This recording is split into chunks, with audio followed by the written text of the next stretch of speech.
Really?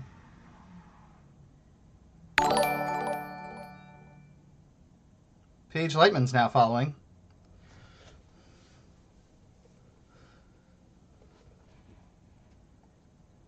You would have seen my incredulous face had I had my camera on.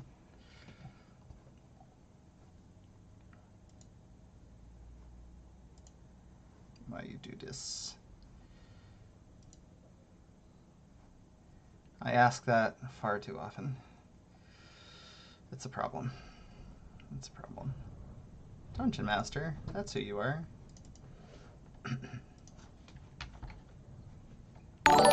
Yeah, that's exactly what you should see.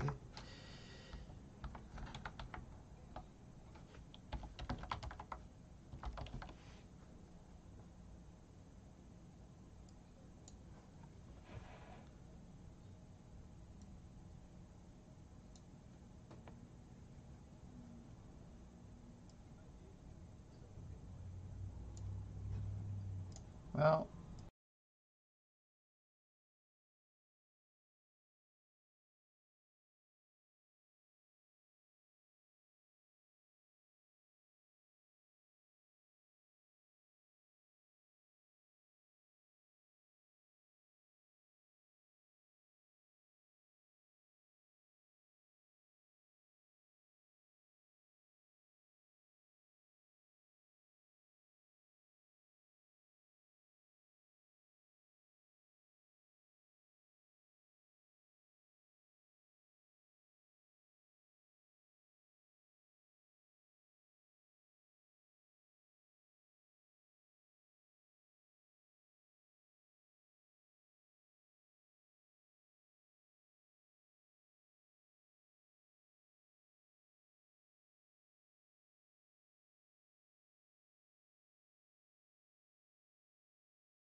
Yeah.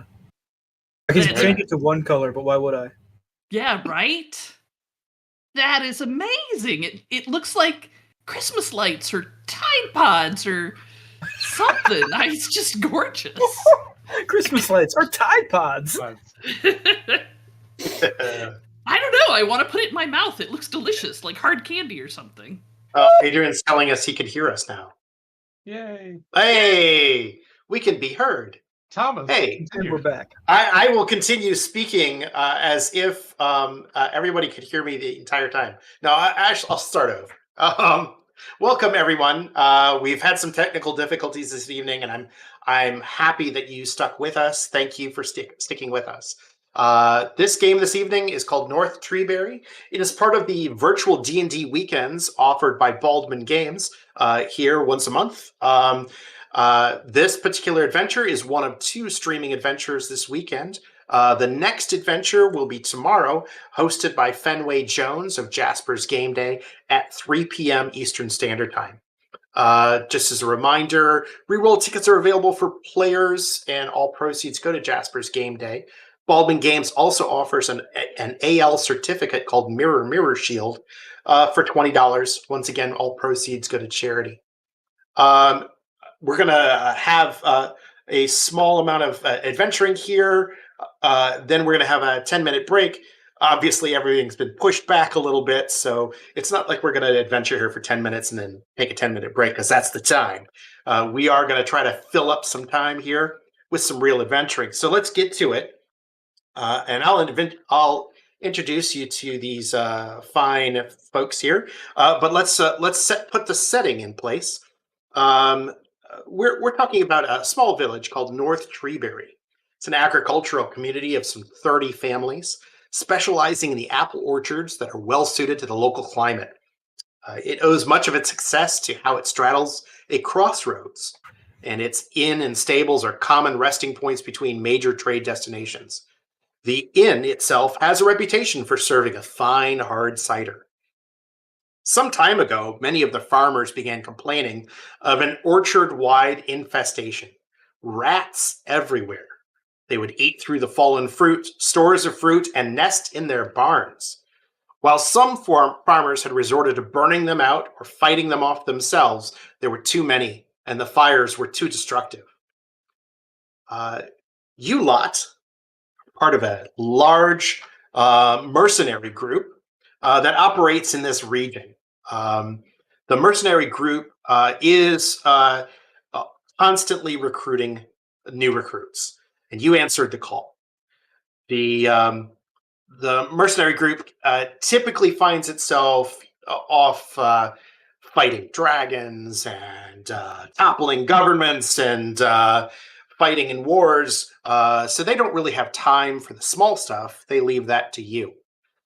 You've been assembled in a neighboring town by a lieutenant, equipped by the sergeant at arms, stuck on a cart, and you've started rolling toward North Treeberry. At this time, since none of you have met each other before, and you've all got this shiny new sheen of recruitness on you, this is your opportunity to introduce yourselves to each other. So let's go around the room. And what we're going to start out doing is, first I'd like you to introduce yourself as a player. Tell everybody who you are, where you can be found, what you've been doing with your time, and then tell me who you are as a character. So let's start in the bottom lower left of the screen. Sean, there you I didn't know I was the bottom lower left. I was typing in chat. Other side. He's this side. Yes. I'm right here. Hey, everyone. I'm Sean Banerjee, they, them. I wasn't prepared to go first. Here's my keyboard again, though. Look how shiny it is. It's super shiny. Super shiny. I'm playing Sandbowl, also they, them. What else am I supposed to say, Thomas? Just who you are, where you can be found, and then also your character, and a little bit about the character and how they got to be here. Got you. I apologize for the distractioning brain. Yeah, so you can find me on Twitter at Sean Banerjee, or SeanBanerjee.com has all my links to my various platforms, especially the Word Refinery, where we make cool things by cool people. And Sandbull is a very young Minotaur monk. This is their first time really out in the world, kind of on their away from the herd for the first time, and they found themselves in this mercenary company on this escort mission because they're kind of a sucker. They probably are getting paid less than anybody else, and they're just like, this is what adventure is. I'm here for learning. And that's it. Yeah. Okay, let's move on to Paige. Hello there. My name is Dr. Paige Lightman. What do I do? I write a bunch of D&D stuff, and I have helped edit a whole bunch of D&D stuff. My current pride and joy right now is the upcoming G.I. Joe role-playing game, which my husband and I both were heavily involved in. And come see me on the Feats and Fables streaming game. We're currently playing Mighty Morphin Power Rangers! And it's a lot of silly fun. The character I'm playing today is named Dearth, and they're sort of a dour, curmudgeonly old soul of a dragonborn. They're a black dragonborn. They have kind of shiny scales and purplish highlights in their scales. And they're very square and very dour. And they're obviously new to this mercenary company. And they're coming in here expecting some sort of law and order. Boy, are they going to be excited to find out that's not it at all. Quick question for Dearth. Do all black dragonborn wear drapar noir? Or is that a thing? Sorry. So a lot of the younglings do, and then they get made fun of, and then it's all gone. Yeah, or at least they did it circa 1984. Yeah. You know, that was an important year in my puberty. Yes. Okay, let's move on to Connor. Hey everybody, my name is Connor. My pronouns are he, they. I am a therapist in the public schools, serve as a trustee on a library board, and a representative for my state counseling association. But I'm also a gaming creative, and I really, really love putting out some new content with some amazing people for you to enjoy in your home games. My character this evening is Evan Underbow, whose pronouns are also they're he, them, or he, him. He actually was really good at school, decided that he should become a cloistered monk, realized he lacked the constitution to be a cloistered monk, and became a bard instead. He married his love for stories and reading and learning with being out mingling amongst people. The other neat thing about him, he comes from a loving family. Both of his parents are still alive. His brother is a sheriff, and he comes from an incredibly stable farm family. So he's going to really enjoy being in North Treeberry, I think. Okay. And Mark. Hi, I'm Mark. I'm by career an IT guy. That's been my life, but I enjoy organizing a D&D in the Atlanta metro area, and I enjoy trying to support charities in the area, and helping friends do their own benefit and support, like Jasper's Game Day. So my character tonight that I'm playing is Slockwee Greenbloom. She, as a young forest gnome, comes from a nice, stable farming family, much like Evan. And this is her first foray out into the world. She is She is a druid by nature, and so she's really excited to be in Treeberry. And to round out the introductions, I'm your DM, Thomas Valley. You may know me from such productions as Gary Con, Gary Con, and Gamehole Con. You can also find me running events at MegaCon in Orlando, as well as Gen Con and sometimes Origins. I am all over the place. And Dragon Con. And Dragon Con, that's right. And I'm also an author for Adventurers League, and occasionally dip my toe into some comic writing for Adventurers League as well. So, as your DM, I would like to continue the narrative. You have successfully introduced each other. To mark your successful attempt at introductions, you are all granted an inspiration point for the adventure, as well as a potion of healing for the adventure. Woohoo! Yes, so indestructible. So the cart slowly rolls into a village that you recognize as your destination, North Treeberry. North Treeberry does sit astride a crossroads, but of course the trees around it obscure visibility in most directions. The North Treeberry is on a kind of an abrupt hill.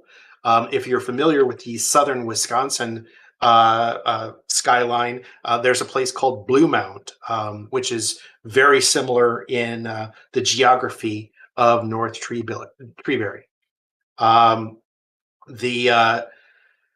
The inn is immediately recognizable as the one of the very few buildings with any sort of commerce activity going on. A number of other support buildings are part of the main downtown area.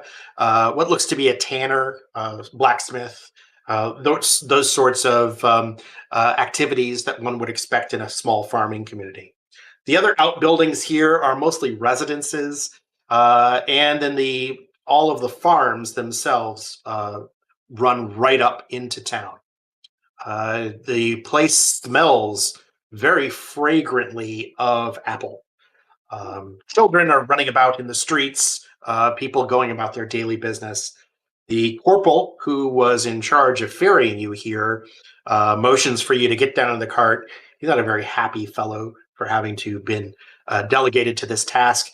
And as soon as you get down into the muddy, ruddy streets, he in fact flicks his reins and tries to get out of there as fast as he can. You do know from your directions that you've been given that the person who hired you was the innkeeper. Okay. Hey Where guys, would you like to go first? let's go to the inn. Yes. Okay. We should probably go to the inn. That's where our putative employer must be. This way, please. And So the Dirk inn, it's yes. moves their bulk so that there's kind of an adequate space in the crowd for smaller non-dragonborn characters to get through. And Sure. Slockwee looks up at him and goes, "Wow." Them. And Evan just walking behind, excusing, like, excuse us. Sorry. Excuse us. Oh, sorry. You certainly are gathering attention. Most of the folks here in town do appear to be human. They do appear to have been all descended probably from a couple of the same types of families that settled here.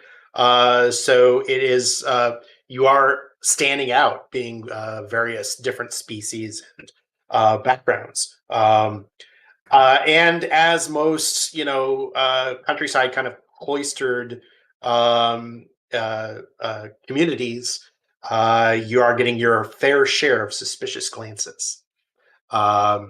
So as you make your way inside the inn does have two large central rooms, one of which has a roaring hearth upon which is roasting what appears to be a large bird, perhaps a turkey, perhaps a vulture. You're not sure.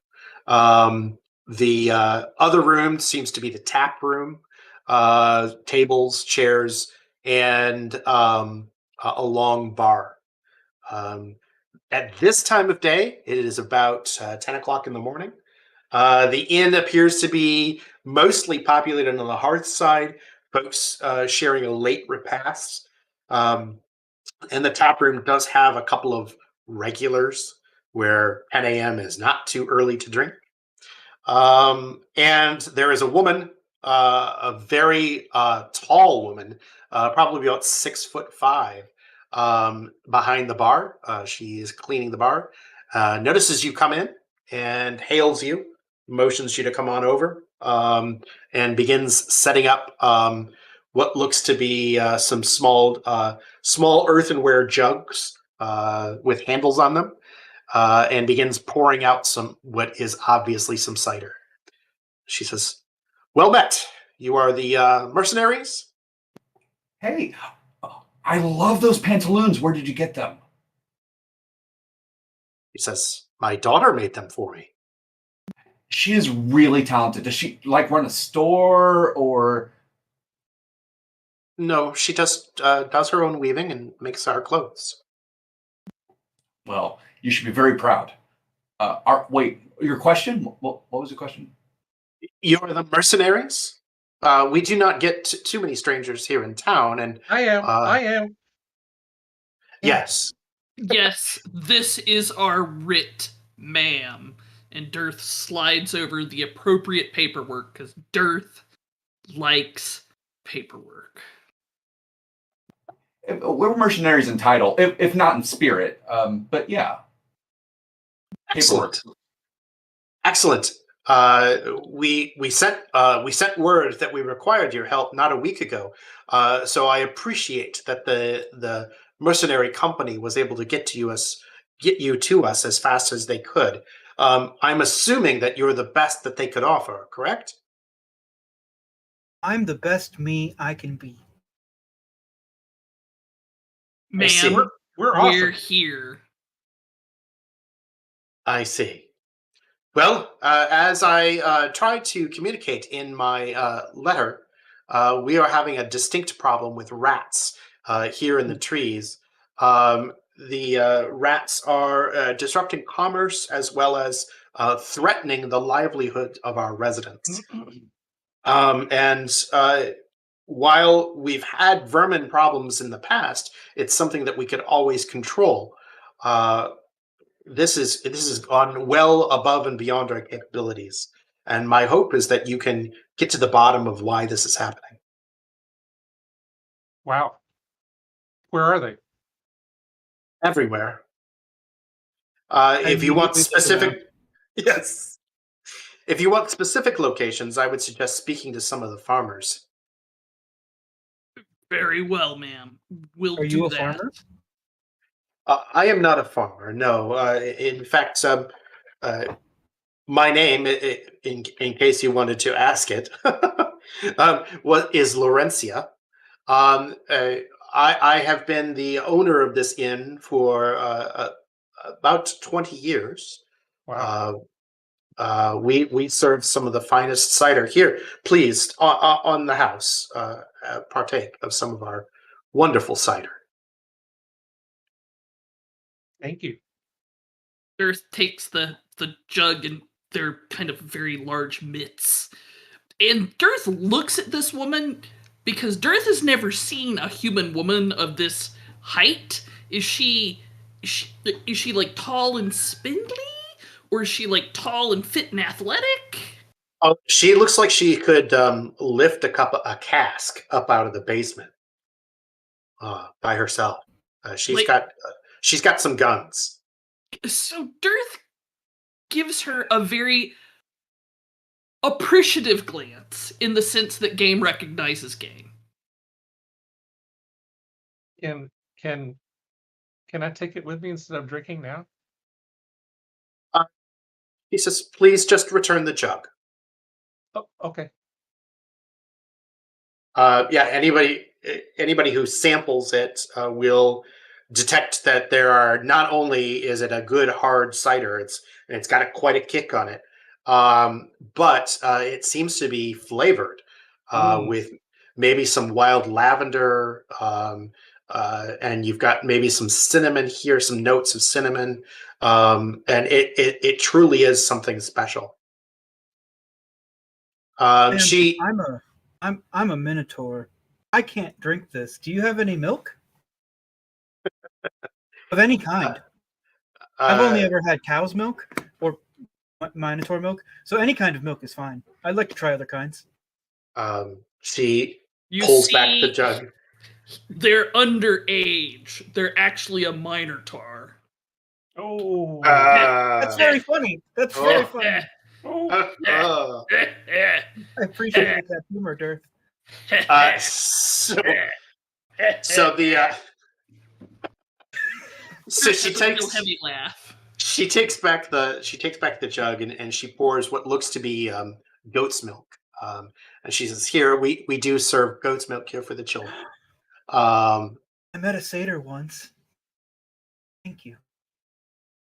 yes. Just like a Uh, big oak mustache on the fur above Samble's lip. Also, Chakuva in chat has donated a reroll for each of the players. And nothing from you, Woo! Thomas. Interesting. Thank you, Chakuva! I Isn't that- love you! Isn't that pronounced Hoover? Sakava. It's pronounced bah. The Laurencia asks, "Do you have any questions for me before you begin your investigation?" What size are the rats? Well, I haven't seen any myself, but I've heard tales. And of course, these farmers, they don't have much to talk about, so I expect that the tales have grown with the telling. But I'm told that these rats can get quite large, that many have been found that are the size of a small child. I'm glad to know we haven't been brought in for something that a cat could handle. Mhm.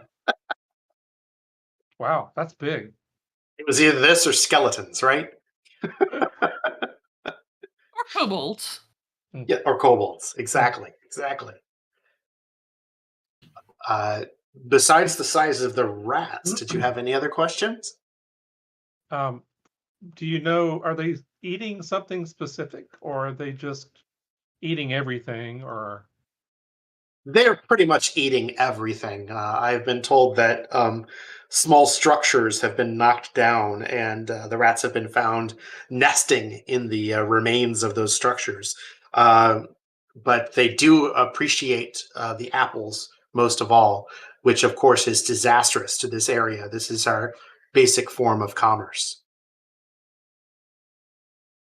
I don't suppose any rat folk or were rats are suspected to be part of the problem. My goodness, that sounds um, both foreboding and quite uh, interesting, much more than just plain old giant rats.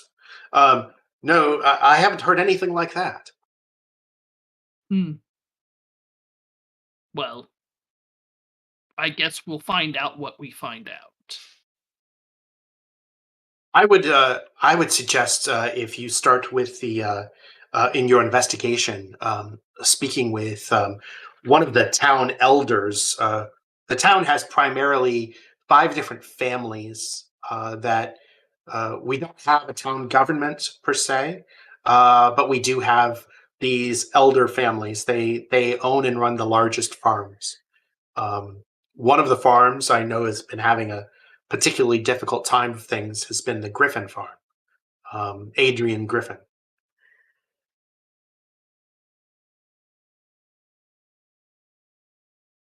Okay. Adrian Griffin. Yes. Assuming I've never been here before, which I have not, which farm is theirs? How would we get there? It is. It is not a large place to walk around North Treeberry, but if you head outside the inn, you'll notice that the corner of the Griffin Farm it butts up against the inn, and if you follow the ridge and fence line from there, you'll find the entrance to the farm. Very well. Does the town know that mercenaries have been hired to deal with the rats? What I do not want is for Unexpected cat cat attack. number two. Cat number two. Kitty, kitty.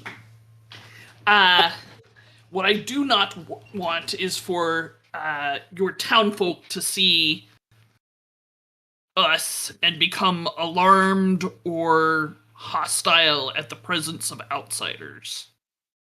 Well, I can tell you that the five families, they brought together and pooled some money and asked me to hire you. So the hiring of you as agents of investigative agents and perhaps a solution to our problem is a well-known thing. As I mentioned before, there's really not much to talk about in this small community. Really, don't worry about Dearth. I mean, what family doesn't want to be greeted by a stranger that asks really tough questions and presents paperwork? Earth just turns their head to look at Evan. What are you trying to say? I'm saying we have nothing to worry about. I mean, farm people, they're my people. They're friendly people. And when they need help, they need help. I mean, they're the ones that invited us in. I expect hospitality, honestly. They hired us, Evan. They did not invite us. So, do you have any other questions for her before you head out? Slockwy waves at her and slowly turns around while they're talking and walks out the front door to see the sunshine somewhere. Yes. Yeah. I mean, as I mentioned before, the tree canopy is pretty extensive. The sun is pretty much dappled in this area due to the overwhelming amount of trees. But yeah, you can get as a druid, this is certainly a very welcoming atmosphere for you. And she takes a deep breath and she looks imminently happy. I have one last question, if that's okay. Yes. Yes. Earlier you said that some of the rats get as large as the size of a child. A child Yes. of what species? Human. Human child. Do you have any human children for reference? I have never seen a human child. There are many in the streets. They roam freely. If you see small humans, you can assume that they're children. Understood. All small humans are children. Most small humans are children. Yes.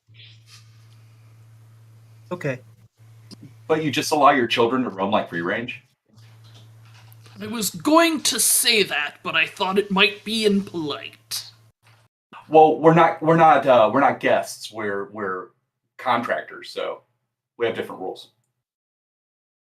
Yes. Yes. The children are free to roam. Many of the children are too young to be working in the production facilities or on the farms. And so they busy themselves. In the herd, when we were children, we were also allowed to roam. And if we died, then we weren't strong enough to continue. Earth turns around and looks at Sanbul. I wasn't Hello, Dirk. aware that Minotaur society was quite so... Loving. Yes, exactly that. Okay. Are we heading out then? Yes. I'm Okay. ready to go. As she has described, there is one farm that of the many farms in this area that kind of butts up against the side of the inn. You are able to quite clearly and easily follow the fence line until you find a small road, a driveway of sorts, up to a farmhouse. The farmhouse looks in serious disrepair. While it once may have held a good coat of paint, the paint has now chipped and some boards are loose. Even a careful viewer may in fact be able to see directly to the rooms inside. The apples in this area do seem to have a different tint to them. Why don't we have Slokey? Could you give me a perception check? Yeah. First roll of the game. I'm a no Lovely. whammy. We have Yeah. inspiration and 2 rerolls. Yes, Slokey, you've rolled a natural 2. So I would suspect that the general reaction is you've forgotten what you were doing. And maybe anyone else has an opportunity for a perception check at this time. Paige, the person, is of the sincere opinion that the less the paladin sees and notices and understands things, the happier everybody in the entire party is. So I decline to make said check. Sandbull is looking everywhere. They are just like trying to absorb it all. They're also having like this weird conversation with Dearth about whether or not Dragonborn make milk. Like, are they mammalian? Are they reptilian? What's going on there? Can I try some Dragonborn milk at some point? No. No. This and wipe your. You've got to on your. Did I get it?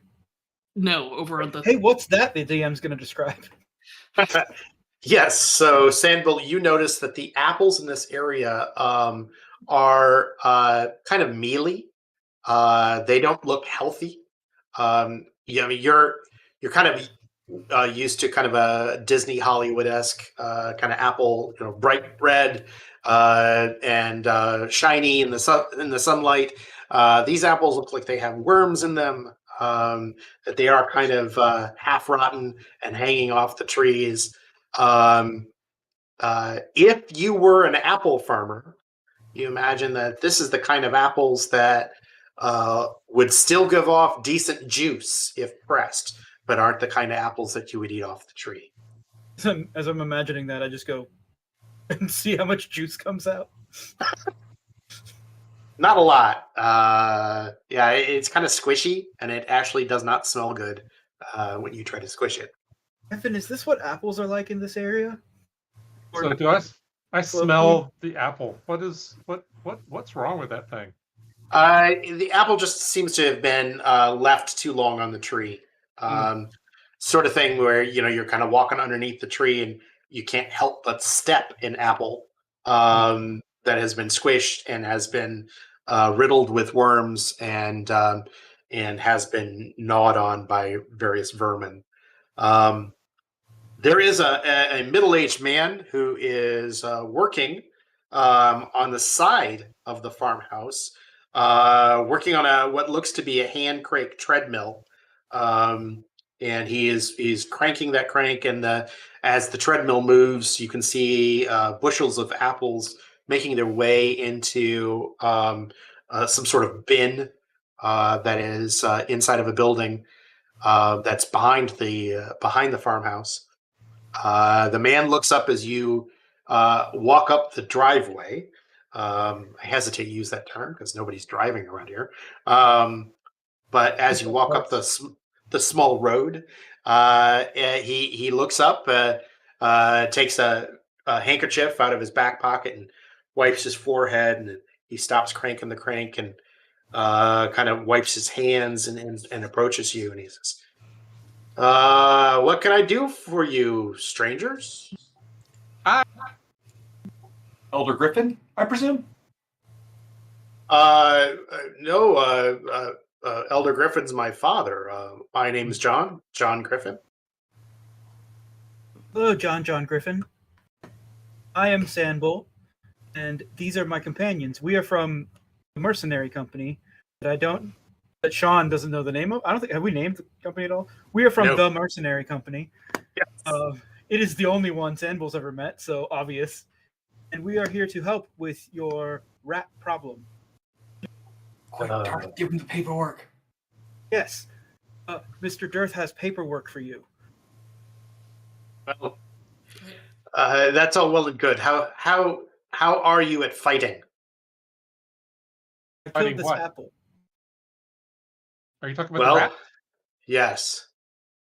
Oh, do you have some here? Yes. Here, let me show you. And he kind of leads you back around the farmhouse, and you can see that there's been a pit dug out of the ground. The pit looks to be about the size of about 6 feet by 6 feet, and about 3 feet deep. The pit does appear to be on fire.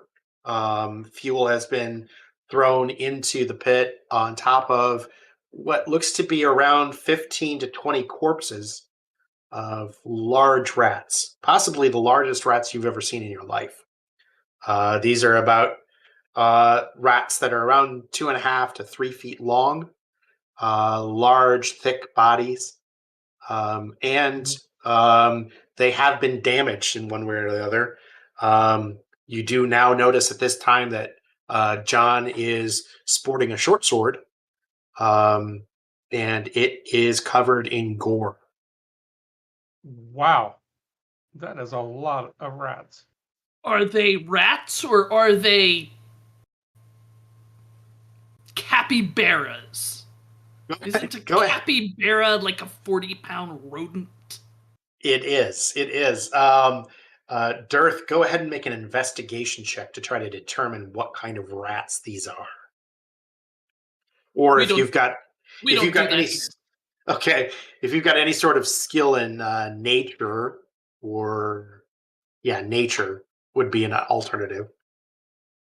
So in the ma'am, this is an Arby's tone of voice, I would like to tell you that I am a paladin. I don't know what kind of rats those are. They're got some- giant. Slug- They're really Slugging big. rolls a 1. That boy. Are you sure they're rats? You've got something wrong with your dice. Man, there's some bad gravity over there or something. Yeah. Dearth, do you in your quest to figure out what kind of rats All right. these are, do you want to ask anybody else in the party besides Slopely? Sure. Dearth believes that Evan is a human being that is a little bit skilled at everything. Evan? Sandbull? Do you know anything about these kind of creatures? Sandbull is he like trying to visually measure one of the rats and then like kind of measure it against John Griffin? Because John Griffin has identified he has a father, which means that he is a child, and this rat is human children are supposed to be rat sized. And he's like doing all of that. But once you bring his attention, I'll roll something. Right. So it's like that meme of the lady going with all the symbols floating around in front of her face trying to do math. Starbuck, although Yeah. he has a human name. Would survival work, Mr. Game Master? Yeah, sure. Yeah. We'll call that a yes. So you're not quite sure what kind of rats these are, Sandbull, but you do notice some features about the rats that are a little disturbing as they're burning. You notice 2 odd features about the rats that you would not normally have suggested that they're part of a normal rat anatomy. First of all, these rats appear to have elongated teeth that end in points, almost as if they have fangs. The other feature that is a little bit disturbing is that these rats have 5 fingers on their front paws, and the fingers are elongated, almost as if they have hands instead of paws. I will point out their. Yeah. I mean, I don't know much about what other people call them, but they seem to have like hand paws and big sharp nasty pointy teeth, and that doesn't like we have. The herd has encountered rats before, but these don't seem typical. Other than that, they just kind of look like someone clicked on the corner and scaled them larger. It's Old herd ROUSs. parlance. Old Yes. herd. Evan? So in my time in Waterdeep, there was this one time when I had to traipse through the sewers. Don't ask. It was a really bad day. But I was going through the sewers and I saw rats. They weren't this big, but the worst of them were intelligent. Now, like rats, they have like opposable thumbs. Have you ever like held a rat? Like actually really looked at a rat? I have a cousin who has a couple of pet rats. Yeah, they're great pets, except when they're not. But this one has but it's got like human hands?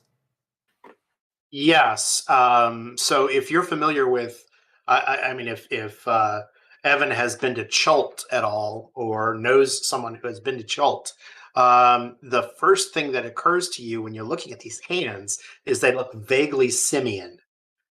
They still have the fur on the back of them that you would expect that is associated with the rat, but the paw itself looks like it's good for grabbing. Okay, so it looks simian. It looks humanoid. What does Evan know about chimera? About animals that have features of different animals that are sort of mixed together or mashed together. What? Can Evan make a history check? Or Arcana, I guess, depending on what's better for you. I'm good at both, but Yeah. 19 history. 19 on history. You're familiar with amalgams or what some remote communities would call atrocities, which are typically magical experiments or created creatures. Some mad mage or wizard in a tower has decided that they know better than nature, and has created something that basically, when it's born, quietly squeals out, "Kill me!" But this doesn't seem as bad. I mean, this certainly seems as if there's a utility behind both of these different modifications, if they are modifications, or alterations. Certainly, this isn't the sort of thing that is going to hamper or hinder this rat's growth. It, in fact, seems to have allowed these rats to prosper. I have a question for John. John? Yes. Is that his name? His name is John. Oh, John. Yes. Okay. Mr. John, Yes. did they attack you, or did you just go find them and then start hitting them, or what? Oh, they're aggressive. All I have to do is approach them. But I have been seeking them out. Do they make funny noises other than normal rats? No, they make rat noises. Okay. Have you considered joining a mercenary company? No, I work here on the farm. My brothers have long since moved on. I'm the last one here to tend to my ma and pa. Let's go talk to my dad. Yeah. He's right inside. He leads you back around the front of the farmhouse and lets you in. The house, the front room is of the house. Looks to be a nice sitting room. There is an older gentleman with a white beard sitting in a chair. I'm sorry, no, he does not have a white beard. He has a mustache, and his hair is a little grayer than this. I'm going to counsel everyone here on the stream to let them know that I suck at art, and but I'm going to freely say that these handouts that I'm just about to show here with images are copyright Disney the wild world of Disney, the Disney Corporation, and they are just reference. They are not the actual art. They're just for reference. So here we go. Adrian, the older gentleman in the chair, um, uh, looks a little like this. And hopefully everyone on the stream can see him. He does seem to have a great deal of vision loss. He does have a very thick pair of glasses, but they don't appear to be serving a purpose any longer. He is a little doddering. He is covered in a blanket and is slowly pushing himself back and forth on the rocking chair. As you enter with John, an older woman comes from one of the back rooms, possibly a kitchen, and she has a nice, warm, still steaming slice of apple pie. And she has it out on a plate, and she has just set it on the end table next to what you can imagine is Adrian Griffin, the elder Griffin. She speaks up. She says, "Welcome, welcome, John. Who are your friends?" And the younger Griffin begins to introduce you as the mercenaries that are here to seek out the problems with the rats. And she says, "Oh, of course, of course. My name is Darla Griffin. This is my husband, Adrian. Adrian, we have visitors, Adrian." And the older man, he kind of sits up a little bit. Yes, I can hear, woman. I can hear. My sight may be going, that just makes my hearing stronger. It is very nice to meet you, Darla Griffin. We are not John's friends. We are hired help. I have been told that is an important distinction in your culture. Yes. We're here about the rats. We were sent here by Laurencia, the innkeeper.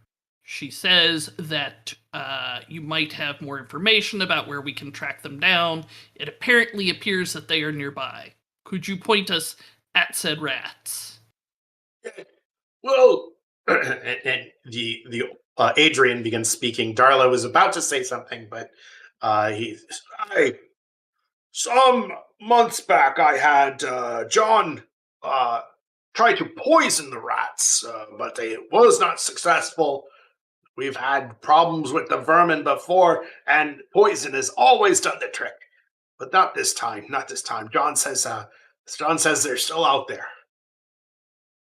Were they large and had palmate paws before you poisoned them? I don't know. John, just yes, Dad. They always looked like that. Well, that settles it then. We were not the cause of the rats. That makes sense to me. That wasn't what I was just trying to figure out why they're different than normal rats. Do you have any information on that? I have my suspicions. You see, there's this lad. He worked in the inn. Well, I should say, his mother worked in the inn. He was just a young one. And they found out that he could speak to the animals, and nobody liked that. I didn't care much about it myself, but the town got together and they had a big row about it. There was a vote, and they kicked him out. They kicked out that boy. Are you sure it wasn't just a gnome? I No. believe some of them can speak to animals as a feature. No, I think anybody can speak to animals. it was the little boy, the son of the woman who worked at the inn. She was a worker, a server at the inn. They stayed at the inn. They lived in one of the little rooms there, and well, she was all broken up when they forced him to leave. He was just a young boy, um, and she left shortly after. It was quite tragic. Where did they go? Why is it tragic? Well, he was young, and everyone blamed him for certain things that they thought they saw, and certain things that they thought he did, and it was not to my liking. How young was he? He was quite young. He couldn't have been more than 10 years old. 10 human years. 10 human years. That is an utter travesty. What the hell? Seems That's bad. kind of rough. I mean, speaking to animals could be quite useful, and even if it wouldn't, It's fine. I mean, like I said, I've known gnomes before. Strange, small little creatures, but there's nothing wrong with them. We Earth is basically doing some gnome trash talk there. I'm not sure. I still say anybody can speak to animals.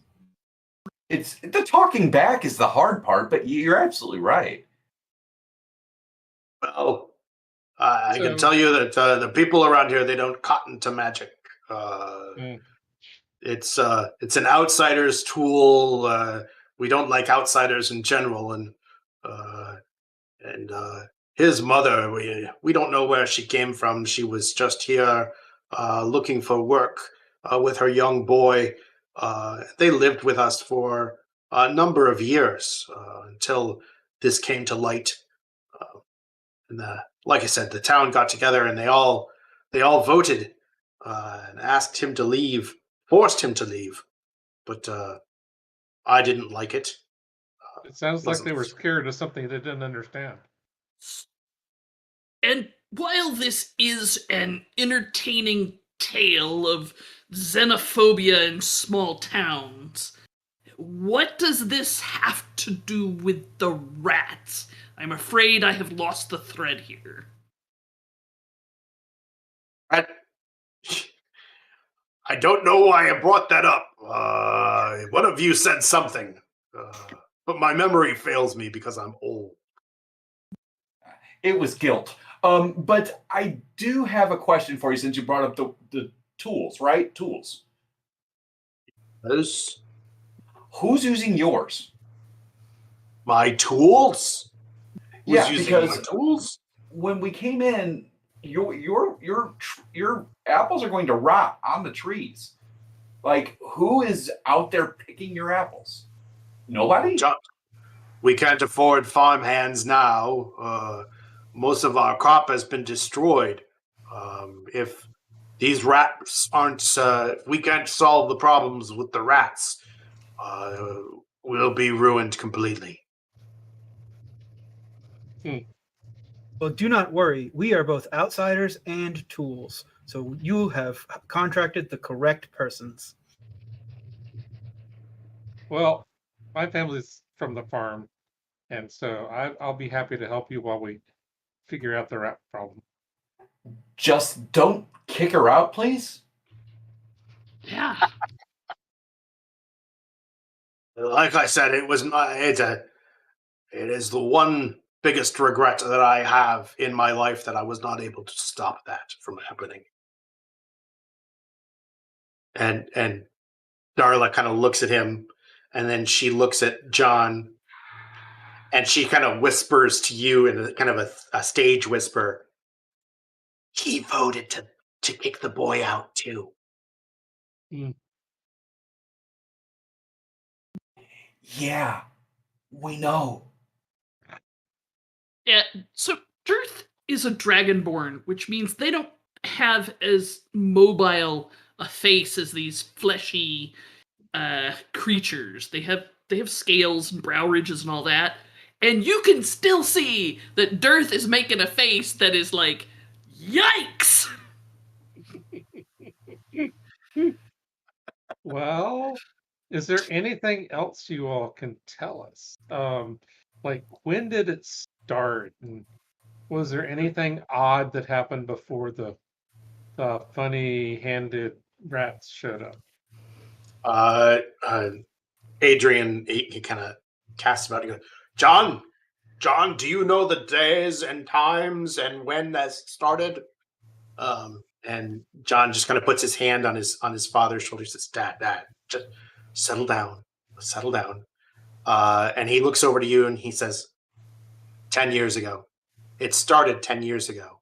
It wasn't a problem until recently, but those rats, they've been with us for some time. Wow. That's a long time.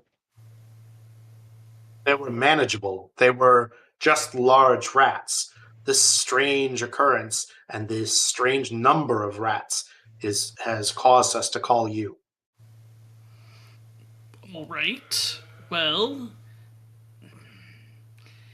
anything.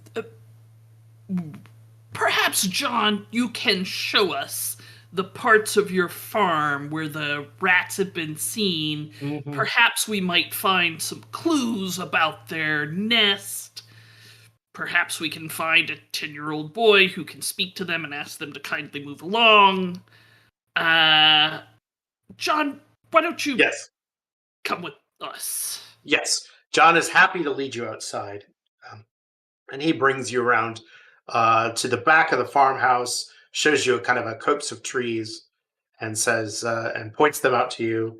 He says, if you go on over in there, that's a pretty easy place to find some of those rats. And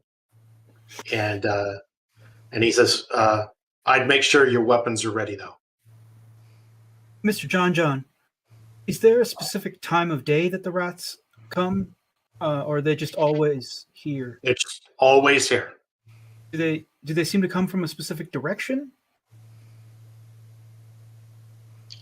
No, they're everywhere.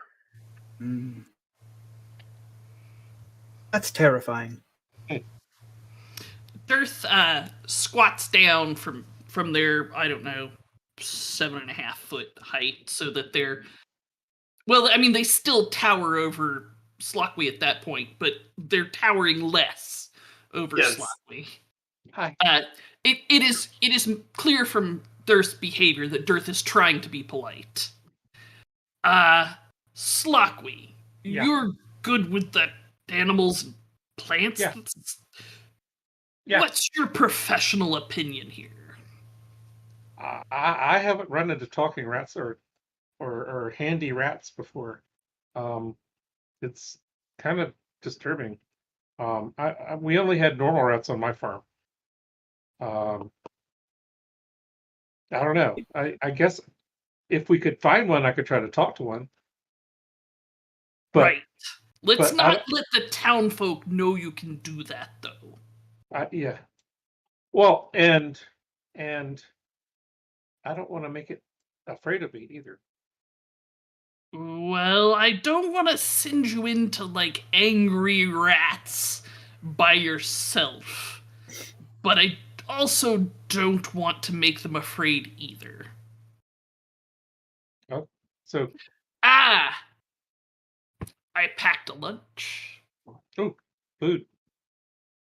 I packed cheese. I quite enjoy it. Many So- Dragonborn are not are lactose intolerant, but I happen to be one of the few who can digest it quite well. So, you want to head into the copse of trees then, as John has pointed out? Okay. I will dig around in my pack and hand Slockley a pretty good wedge of cheese. Okay. As you approach the copse of trees, you do have a pretty good opportunity to see the rats before they see you. But it is perhaps a round or two before the obviously aggressive rats will make a decision for you. So I'm going to move you over to that map. So Slockley feels like Well, Slockley's chosen deity sometimes gives her the ability to talk better with animals. So she's going to use that ability to try to talk to them better than just the pigeon language that she has with the bats and the mice and that sort of thing.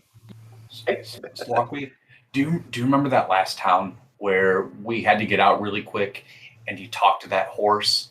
Mm-hmm. You remember that? So I just want to let you know you're really damn good at this. I'm sure you won't let us down. Bardic inspiration. Oh. Ah. Yeah, so as you can see, you've got some rats here Mm-hmm. up in the tree area. Okay. I'd also like to point out this wonderful map here from Dynamic Dungeons, who has a Patreon, Dynamic Dungeons, and got some wonderful animated tokens here from a Roll20 pack called Animated Features. Oh, I see it. The trees are gently moving in the wind. That's right. That's Oh, right. that's really cool. So, Slokwe, you would like to approach the rats? Is that what you're trying to do? Well, I would like to try to call out to them. I'm going to move over a little bit and then try to call this one here. Okay. Can it, from where I am, can it see me? Yeah, it's gonna act in about a round. So unless you've got some way of dissuading it from it definitely seems to be orienting itself toward launching itself into an aggressive stance. Okay. Well, I'm going to say, hello, Mr. Rat. I'm Slockley Greenbloom. Could I talk to you? Go ahead and let's see. What are you using a particular talent, or are you just using your God-given cuteness? I'm going to use Speak with Animals. Ah, okay. Yes. And her God-given cuteness, because she's and awesome. her God-given cuteness. Okay. Speak with animals will definitely allow them to understand you. Go ahead and make a persuasion check with advantage because you are close to their size and you do not seem to be very threatening. Okay. Let's see if your dice are. Yeah, the second one is better. Yes. That's a good Thank thing. God for advantage. Yes. So I continue talking. I'm a farmer, and we were just trying to figure out what's wrong because it looks like something's wrong, and y'all are unhappy. This rat kind of looks. He's confused that he can understand you, and what this rat kind of approaches in a menacing fashion, and you see him kind of reach out his paw and kind of press on his chest to keep him back, and you hear him say something like, bro, you're on probation. And uh, and he looks at you and he says, how you speak our language? The nature spirits let me speak to all creatures, not just tall walks on 2 feet. You are not with King? I don't know what a king is. What I don't have a king, I don't think. You're not with the King? Where is King? Do I need to find a king? Are you looking for the king? The King told us to be here. Oh. Does the king look as you do? No, the king looked like you. Oh, really? The Bigger king than me? the king taller than you. It has black fur and big eyes and big king hands. Wow. I haven't seen the king, but that's why you all are here. Is to Yes. come and meet him. Well, no, the king told us to go here. Okay. So Where did So you are not with the king, but you can speak to us. Yeah, can he speak to you as well? He speaks to us all the time. Oh, He tells us where to go. oh. So if I wanted to meet the king, where would I go to meet the king? You go to the stones. The stones. Okay. Is that far from here or close? Is it like one sun time or two sun times, or how many times do the suns go up in the sky? It is the stones. I do not know. Okay. My intelligence is 2. We're pushing it. Got it. Okay. Well, I don't want to upset you, so I'm gonna back away and talk to the other folks. And we will see if we can figure out about King. Hey, you tell King I say hi. Okay. Do you have Okay. what your name? Do you have a name? No. You can have names? Yes, you can. If you don't have one, maybe you can choose your own. What? My entire worldview has been shaken. How about if I call you Boss Man? Boss man. That sounds good. Because it looked like you were telling the other rat to calm down. Yeah, that's Jerry. We don't talk to Jerry. Okay. All right. Well, Jerry just has a name already. Jerry's got a name. Exactly. This guy's never. All right. Well, I need to talk to friends here. Okay. Okay. We're going to go back to eating these apples. Okay. Okay. You see him kind of skitter and speak something to the other rats, and they indeed go back to eating apples. I say to my mercenary friends here, I say so I talked to these rats. You saw the one that was making the talkings and the squeakings. He didn't have a name. I called him Boss Man. He seemed to like that. They are all here because somebody they call King told them to come here. I don't know what King is. I mean, do we have a king? Do we work for a king? But A rat king?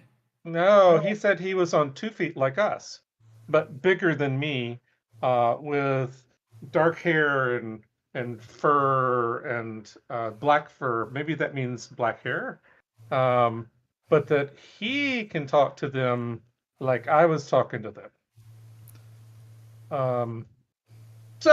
And he said that I asked them where the king was, and they said they met him at the Stones. So I don't know if there's some sort of mountainous thing around here with rocks and. I'm sure if we ask one of these free-range children, they'd be able to tell us where there's some stones at. Yeah. Dirth goes over to look at the stones that are right there next to them, just to be sure. These do not appear to be the stones that they were speaking of. Nope, no king here. Well, it was worth checking. So I told them that we would talk together, and they went back to eating apples. Okay. Which Yes. They say which direction the stones were, Mr. Slokey? No, sorry, Miss Slokey. No, they were confused about direction. They were confused about the sun and the sky and how long it takes to get there. It was a challenge. Did you ask one of them if they could take us? I could. I thought, yeah. You want me to do that? Hey, boss man. Yes. He comes back down. Hey. Yes. So my friends want to know if you could take us to where King is. You want to go to Stones? Yeah. And you don't work for King. Not right now. Why do you want to go to Stones if you do not work with King? Because I didn't know anybody but me could talk to small kind like you. Let me think for a moment. Because he may be like I am. Hmm. You come back when the big ball is not in the sky. Then I take you to Stones. Does it hurt your eyes? I The big just ball? know that when there are little balls in the sky, I Mhm. know the little balls to follow to get to Stones. Oh, okay. Then Strong obligation he's got. I will come back here and we will meet you here and go there. Okay, Thank you. you're welcome. Very nice person thing. And that, Your Honor, was how our druid ended up on a date with the rat. A romantic rat entanglement. Yes. Starlight yes. scrolls, and yeah. So Slockley tells them all of this and figures that we can go back to town and ask for if they know of an area with rocky outcroppings. Okay. Yes. So on your way back out, Darla intercepts you as you pass around and she's got small wrapped packages of slices of apple pie. She just wanted to make sure that you all had a proper snack for the road. As you're dealing with Darla, you do notice that the small outbuilding where the cider processing was happening, where John was using the treadmill to squish apples, the uh, you do notice that inside that building is what looks to be storage of some sort. Up against the far wall of that building, off kind of in the darkness, is a tapestry. It's a long tapestry, and it looks like it at one time must have hung inside the house. But the downtrodden nature of the house has caused it to be stored in the this outbuilding. So is it still in good enough condition that we can look at it? Yeah, the image of the tapestry. If I could have one of you who wants to look at it, give me an investigation check. I will assist someone.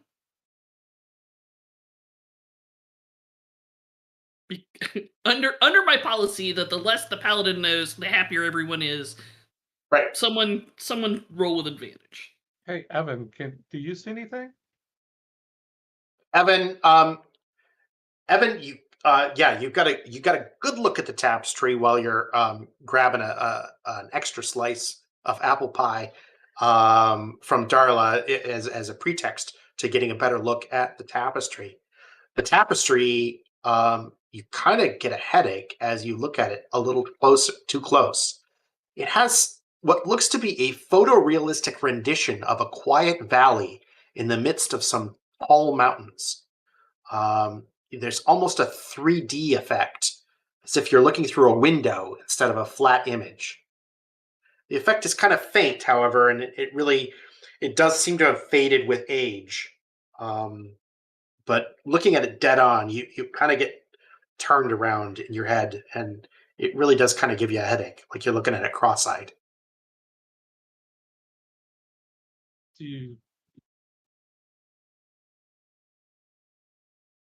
What do you see, Evan?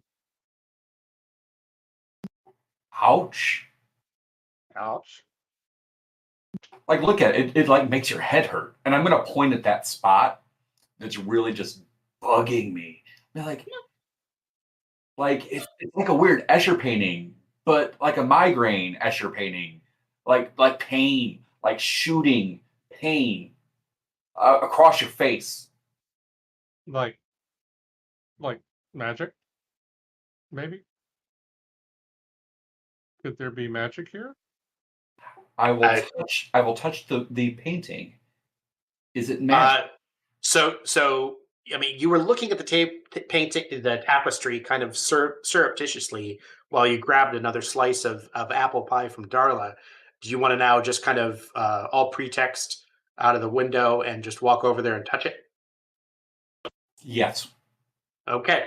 Yeah, I mean, you kind of muscle your way past the old farm woman, and go over and touch it. It feels like a regular tapestry. It's obviously woven, but it when you're not looking directly at it, you don't have a sense of that it's that there's movement or that there's depth to it at all. It just feels like it's a woven tapestry. When you look at it, I mean, it looks like one of those 3D brain puzzler things where you look at it and you see a different image. Okay. With identify, is there any magic to this? Yes, it does seem to be an enchanted tapestry. Right. So, as per the identify spell, what does this sort of magical weaving do? And was it made by the woman's daughter, who we know is an incredibly talented weaver? Uh, so that's the innkeeper's daughter. Yes, it does not appear to be. It appears to be quite old. The purpose of the tapestry, as far as the identify gives you, is it appears just to be ornamental. I mean, it may be that the picture or image that it depicts is somehow special. So looking hard at the picture, um, is So, is it slowly, when you say looking hard at the picture, can you give me a wisdom save? why certainly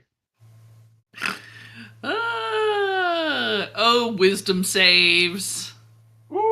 there. Another excellent roll from Slowqueen. I would like to point out, as a mere technicality, we do have 4 rerolls. And inspiration. And And inspiration. Oh, inspiration. inspiration. I I'm feeling, mean, inspiration, you can't really use ex post facto, but but with that's- rerolls at least. yes, I would Fair. love to use a reroll. Okay. Let me see if I can do slightly better.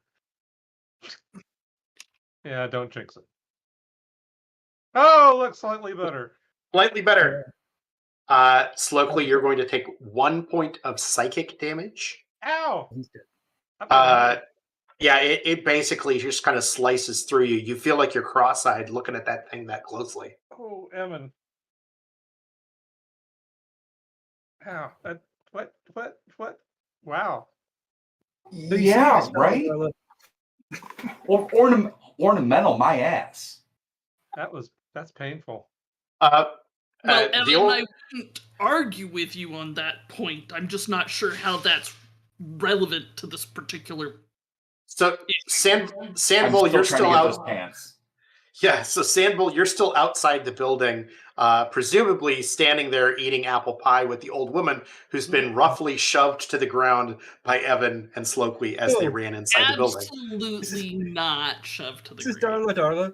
I apologize for my friend's haste. Please let me help you up. Also, I have many questions about human milk. I So believe you have any I believe available? Darla would be somewhat of an expert on that, given that she has offspring. Oh, that's Yes. excellent. I have not yet met an expert on human milk. Um, uh, she says, "Oh my, oh my," and she's a little off put.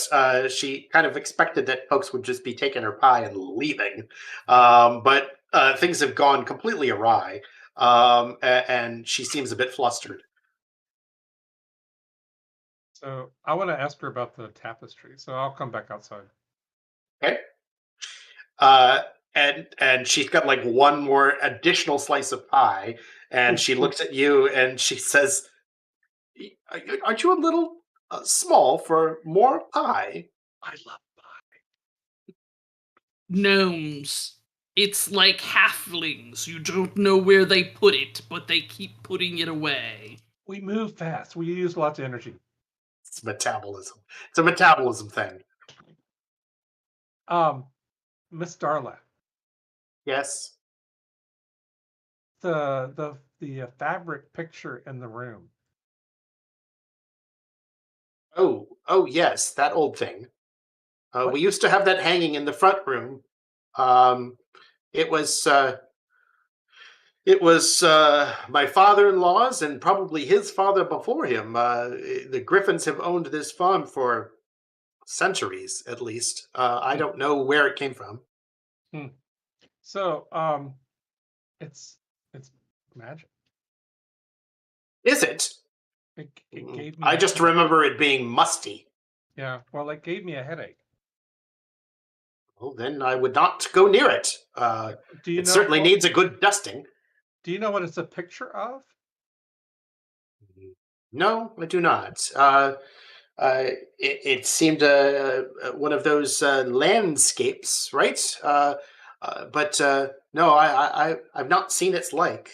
So it's not of this area. No, we don't have mountains here. There are mountains in that picture, and I've Yeah. never seen mountains around here. Right. I didn't think that's okay. Darla, do you think that as I'm just looking at the tapestry, do you think your husband knows more about this tapestry? You said it was in his family, right? Didn't want to mention it in front of him, but Adrian's been losing his memory. And I'm afraid he holds on to certain pieces of information and others he's let go. And I do what I can. I manage the farm, and what little of it is left. And John does the labor, but I highly doubt that he would be able to tell you anything. Maybe John could. I keep getting a note from the producer.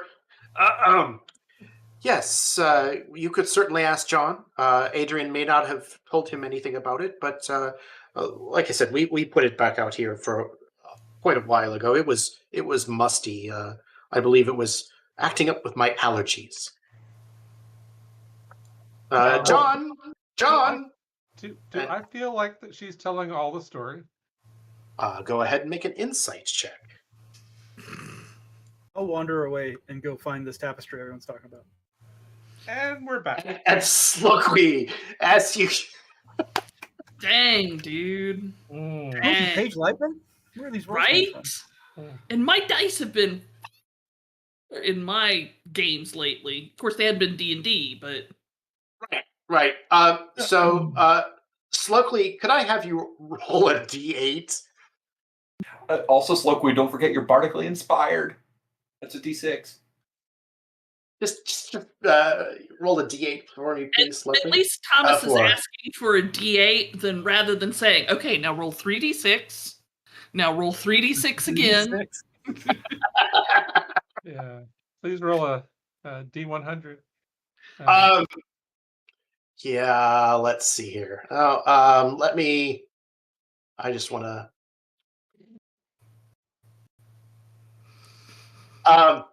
7 hit points. Slowly, you feel as if the next time you cast a spell that requires a saving throw, creatures that are trying to save against that spell will do so at disadvantage. You feel like the luck is with you. This is some sort of magic surge that has blown up inside of you. Wow. Yeah. I feel You're not energized. You're not sure why that happened. It was some sort of random reason that may have been paid for in the chat. Yes. Oh. Yay! I feel really energized. Yes. So as far as you know from that insight check, Darla is being upfront with you. Okay. Sure, let's just talk to Yeah, she calls John back over. John, of course, was trying to gear up again for some cider manufacturing, but you've interrupted him once more. So he sidles over, wiping off his hands. Yes. What you have other questions? Well, so do you know anything about the tapestry and the processing hut? What, back there in storage? Yeah. No, I think the last time I saw that in the house, I was a kid. I don't know anything about that. No stories about it, huh? I think Dad said something about it being belonging to his great grandfather or something, and he complained about it when Ma put it back in storage. But Ma was sneezing a lot, so it was the better move.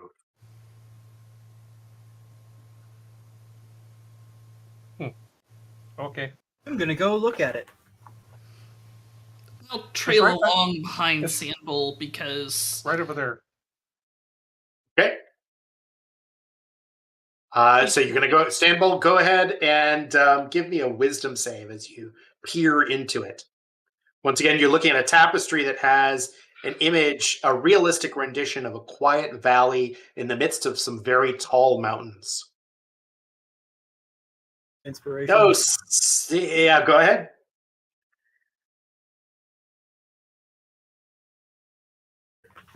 man, you Yes, guys are it's making not me a- afraid to roll dice. Okay, that's We're 2 playing Star Trek, psychic right? We're damage. playing Star Trek Adventures. Yes, Sandbull, you've just Psychic? taken 2 psychic damage. Yes. You have a headache. Yeah, you have a pretty bad headache. It seems almost as if you were looking through a window there for a second. Real interesting 3D effect. Should have said I'm looking with my hands, like I'm like touching it and I'm looking behind it, seeing if there's anything like trying Yeah, to I get mean, a you feel could for the weave. definitely, yeah, it definitely seems to be a very thick wool. The weave is nice and bulky. The tapestry itself is probably very weighty when it's unraveled completely and hung up on a wall. You can imagine it. It's a load-bearing tapestry. I'm trying to chew on it a little. It gave Sand- me a headache, Mr. Sandbull, don't put it. Mr. Sandbull, it's not yours. Don't put it in your mouth. How do we tell what Okay. type of grain things are? See, in my notes, I do not have Minotaur gnaws on tapestry. No, I didn't prepare for that one. Yeah. No, it doesn't. It doesn't taste out of the ordinary. It tastes kind of like a dusty tapestry. Made my head hurt, Mr. Dearth. I'm not a mister. All right, mixed Dearth. Well, don't look at it, I suppose. If Evan and Slokey looked at it and they gleaned nothing from it, I'm not sure what we could learn from it anyways, but we're here, we've looked at it. It seems magical. Surely it's not associated with these rats. Perhaps somebody in this man's family was an adventurer, and you know what kind of crazy loot adventurers bring home, like stabs that turn you into goat men and things like that. It's a real thing. Okay, so just in the interest of time, would you like to venture off to a different farm, or go back to the inn and ask the innkeeper some more information, more questions, or it's basically either let's venture off to another farm or go to the inn. Do you Could go to think, the inn and friends? ask about the inn and ask about the demon child. Yeah. The demon child's mother worked at the inn, right? And they both lived there. Yes, Mhm. yes. Dearth can't figure how that plays into this whole rats thing. And Dearth is a very linear A, then you go to B, then you go to C. You don't jump any steps. But they are happy to go along with if it looks like you are onto something. Thomas, how long ago was the child voted out of the island?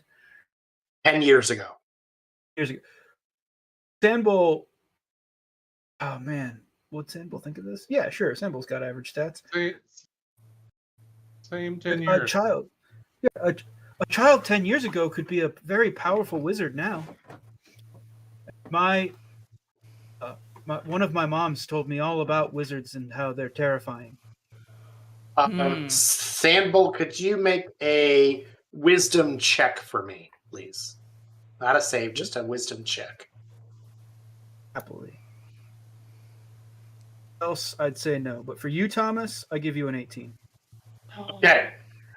For some reason, Sandbull recalls, whereas everybody else is just casting about, that Adrian and John, when questioned directly about this, did suggest that the rats had been there for 10 years, but had only recently become a problem. Oh, But that's that true. 10 years number did kind of stick in your craw. Sandbull will remind people of it. Well, the demon child was driven from the town 10 years ago, and the rat problem, while not significant, started 10 years ago. And 10 is a common system base mathematical systems on. And I'm 10, and another 6. So those are clues. We should. That is a very good point, Sandbull. I hadn't picked up on that. Nice work. Dirth gives Sandbull a dragonborn smile. It's kind of like, it's not that's very nice. reassuring, but it's the best they can do. I have so many He's teeth. got. I love all your Okay. teeth. Yes. Well, then, let's go back to the inn, Darla, if you don't mind. I can take the tapestry at the cloister. I was taught how to clean and preserve books, parchments, and tapestries. I can see that it's clean, so at least doesn't bother your allergies. Okay. She says, I don't think we'll have a call for it. Adrian really can't see anything anymore, and certainly I have bigger priorities than decorating the home. So it is not important to me. Well, I'm not necessarily interested in keeping it. Just consider it a kindness for the pie. Oh, the pie was a gift, young person. Please, just accept the pie. We here in Treeberry, we enjoy the giving of gifts. It's almost like we're guests. Yes. Now, I assume you have places to go. Please, if you need more pie, you come back to old Darla. She'll take care. What is she doing? Why is she running us off? She's trying to move the plot along. That's what she's trying to do. No, we're staying and investigating Darla. Right here. Never trust anybody with 2 first names. Let's go to the inn. To the inn. Okay. Yes, the inn hasn't changed much since the last half an hour that you were there. Certainly the innkeeper is back. She looks up as you come in and says, "Oh, solved the problem, have you?" Yeah. I've come to know that there was a child. Oh, she calms down from her snarky sarcasm and says, "Oh, you found out about that, did you?" Yes. The timing seems to be rather coincident. Well, his name was Dietmar. Dietmar was a little boy. He was always underfoot here in the inn. Just a delightful child. And as it came out, he I always found him sweet but quiet. His mother, Alexia, worked for me. They stayed here in the inn, and the boy he developed a talent, and it wasn't a talent that I knew about until I began hearing rumors. And one day, I experienced it. I saw him speaking to a large rat on his shoulder. The rat scampered up into the rafters of the main room, the tap room, and where it hid in the shadows. And I walked over and spoke to him and told him that that wild animals had no place here in the inn. He looked ashamed and ran out. I never saw the rat again in Dietmar's presence, but it came out many weeks later that many had seen similar sightings. And they began blaming him for all numbers of maladies. I don't know the truth of these things, but I do know that a great many people were upset, and they exiled the boy. What color fur did the boy have? Her? Sorry? What color fur did the boy have? I Uh, Hair. think here. Hair. He was a dark complected boy. He had a mop of black curly hair, just the sweetest, large amount of hair as you could imagine for a little boy. It matched his mother's quite well. She was a beauty, an exotic beauty. I do not know where she came from, but when she arrived here in Treeberry, she was pregnant with Dietmar. He was born here in Treeberry. Well, if one parent, if the father had been a gnome, he could have come by his talking to animals quite naturally. Mm. I don't. Also, if I you don't. worship certain gods. I don't know from Mm. gnomes. I do. We do.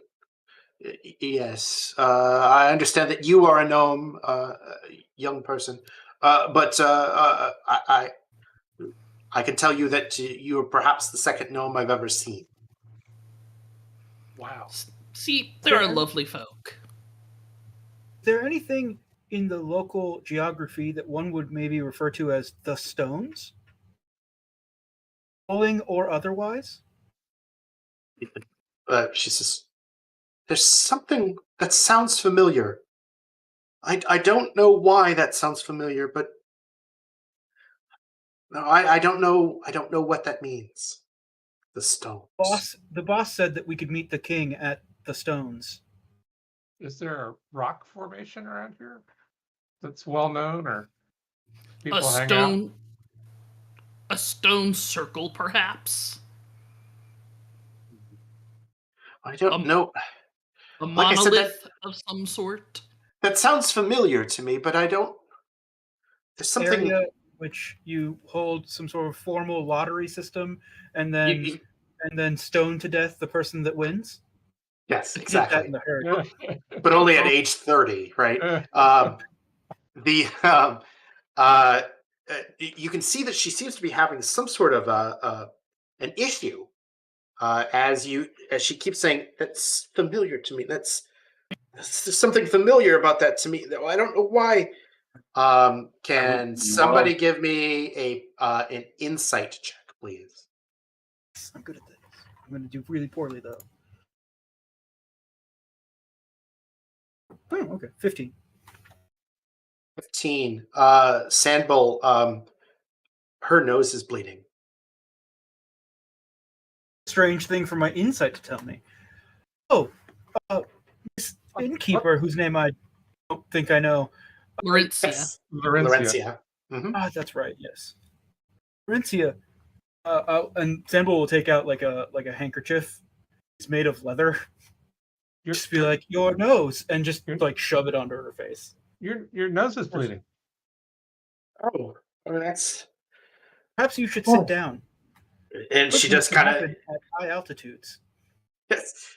She does kind of maneuver over to one of the stools and takes a seat. And she's like, "That's never happened before. I don't know what were we talking about?" The stones. Stones.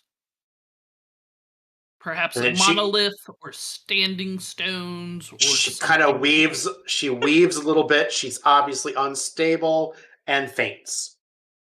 Murdered this Oh, person. catch her! Somebody catch her! Dirth will attempt to catch her. Go ahead and make a dexterity check. Oh boy. You know it's good when the paladin's making dexterity checks. Acrobatics. I'm not trained, but it doesn't matter. Okay. Yeah, it's good enough. It wasn't a difficult task. You managed to get a couple of arms under her, and as a group, and kind of slowly, hold her up just enough so that she doesn't hurt herself when she falls. Um, Evan, she's Did her fit seem to coincide with us asking about the stones? yes. You know what, though? I've seen this before. Or at least, I mean, I haven't seen it, but I read about it in a book, and it was a really fascinating book. It was a treatise on the uses of enchantment magic in forming a massive following. In any case, there are magics out there that, particularly insidious people, could use to manipulate others by purging memories. Purging memories. And Evan will sort of unroll the tapestry, but just a little, because Lord knows nobody wants to see the whole dang thing. But I'm going to point back to the mountains. Okay. So you wait a minute. You took the tapestry. So just a reminder. This is kind of a Bayo type of thing. This is a load-bearing tapestry that's maybe 8 feet to a side, and it's maybe a good 60 to 70 pounds. Dirth will carry it. Okay. And I mean, Evan's not a weakling. Okay. Just to make sure we understand, this you've taken a wall ornament. You're walking around with the wall ornament. I look at him and I go, "Don't drop it on her." No. I'm gonna push the tables out of the way so I can roll it out on the floor, but just a few feet. I just want to point at where the mountains are. Let's see, like the mountains that nobody remembers. I didn't think there were mountains around here. No, there are no mountains around here. Nobody does. But if we look at this, it hurts our brain too. Oh. Are we sure there aren't mountains here? Are we sure that we haven't been hit by whatever is doing this to her? Dirth This holds thing's up really a hard. finger, steps outside, and looks for mountains. There are a lot of trees. So if there were mountains, you really wouldn't be able to see them from this vantage point. But you did travel to get here, and certainly this is more the American Midwest, agrarian land. Not a lot of hills, not a lot of valleys, not a lot of mountains. North Treeberry is on a small hill, and it's a very abrupt hill. If you, in fact, Google Blue Mound, Wisconsin, you will see basically an image of what North Treeberry looks like. It is on a mound, a very large mound. What about all that fine Wisconsin skiing I keep reading about in tourist brochures? Yeah, there's actually a ski resort in Blue Mound, Wisconsin. So yes. A real place. So I have some pets that came along with me. Yes. One of them is a little owl. Okay. Can I An ask- owlet of sorts? Is that what you're Yeah. saying? An owlet? like a soft Nope. wet owl? Yeah, Yes. like don't let them get wet, because then there'll be a moist owlet. Yes. Oh. You talk like dad jokes talk. That's out of character. Dirth would never do that. Oh, okay. Well, they might. Maybe they would. Yes. Okay, so you have an owlet. I talked to my owlet with my featureable ability, and ask it to fly up and see what it sees if it sees tall rocks in the distance. Hand waving aside the owl's going to come back and say no. Okay. Basically the same kind of crops and fields that you saw on your way here. Okay. Just nothing in the way of major features. So who do you say no rocks? I'm sorry, you're going to ask her about the rocks? Yeah, Hootie? Yeah. Oh, Hootie. My owl. Hootie. Okay, just as long as he doesn't have any blowfish, we're fine. No. I was No. about to say the no. other familiar is a type of pufferfish. Yes, exactly. he walks around in a little a jar with the pufferfish. You're asking Hootie to look for some standing stones or some rocks? Yeah, big rocks or anything. It will take Hootie quite a while. There's a lot of tree cover here. If you want Hootie to go off, Hootie may be able to come back to you in an hour or so to report back its findings. Okay, I'll do that. Okay. Yep. Okay. So you've got the fainting innkeeper. She's easily just kind of a light slap on the cheek, and she's roused. Old slap of wakefulness. That I'm so sorry. Nothing like that's ever happened to me before. And she kind of pulls herself up and stands back up. Careful, go slow. Go slow. Yeah, Maybe how about you just sit for a little bit? I'll go 10 bar. Don't worry. I'll bring you something to drink. Do you have tea? And Evan will go back behind the bar and look for something to give her that might help her regain her senses. And wave and wink and flirt and do all the things that good bartenders do. Yeah, she kind of waves in a direction. She says, "That bottle over there," and then there's like a green bottle with a stopper on it. She says, bring that to me, if you would. Absolutely. Okay. You bring her the green bottle, and she unstoppers it, and it's a very, very fragrant odor comes out of it. That doesn't seem alcoholic. More seems like herbal. Very strong. And she just basically takes a big hit of that. And it seems to really reinvigorate her. And she sets it. And she says, this is a mixture of mine. It's a coca leaf and ground finely into a white powder, and then I mixed it with some water and some jalapeno peppers. And Can I try that? Please? Yes. Yeah, you can if you'd like. But she charges 50 gold pieces an ounce. Just for a little dime I bag. only have 25 gold pieces. Yes. So yeah, she's reinvigorates and she says, I'm sorry, what were we talking about? Those standing stones. Get ready. The standing stones. We need Poor to. woman's gonna have an aneurysm. I don't understand what you're saying. Why are you saying hurtful things? Are there still other people here too that are just watching us torture this woman? Nobody's really in the tap room. It's about 11 o'clock in the morning. Anybody who's here is in the other room eating. Torture continues. Can I want to go to the other room. Okay. Yeah, there's a nice hearth there with a large bird that's kind of been picked over by now. It was mostly the brunch crowd. There are a couple of people in the corner that do appear to be just quietly eating. I'm going to wander over to them and say hi. One of them says, "Outsider." Yeah, I'm from down the road. My mom and pop do farming. Why don't you keep walking, short stuff?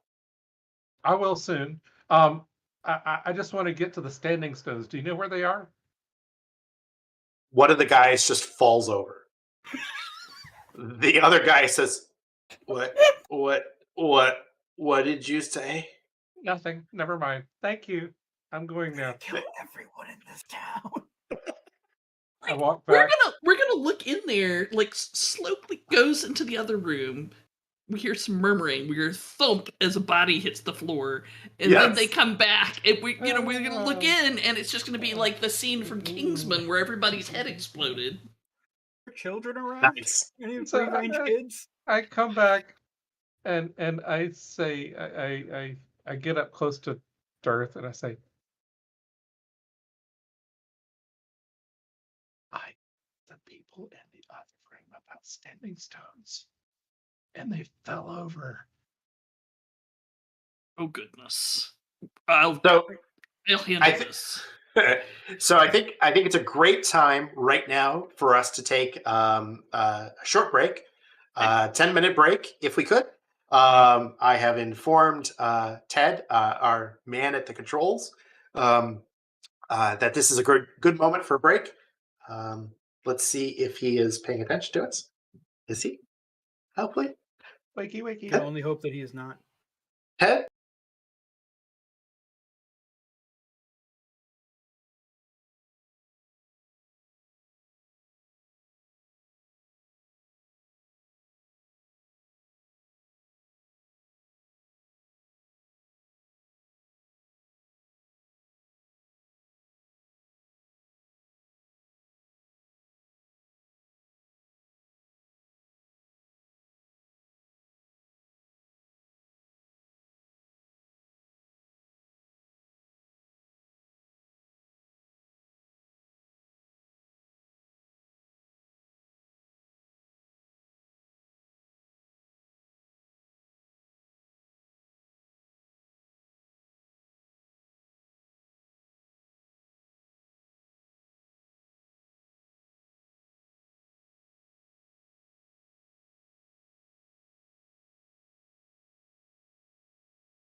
and everyone feels refreshed, and we have all done our little breaks.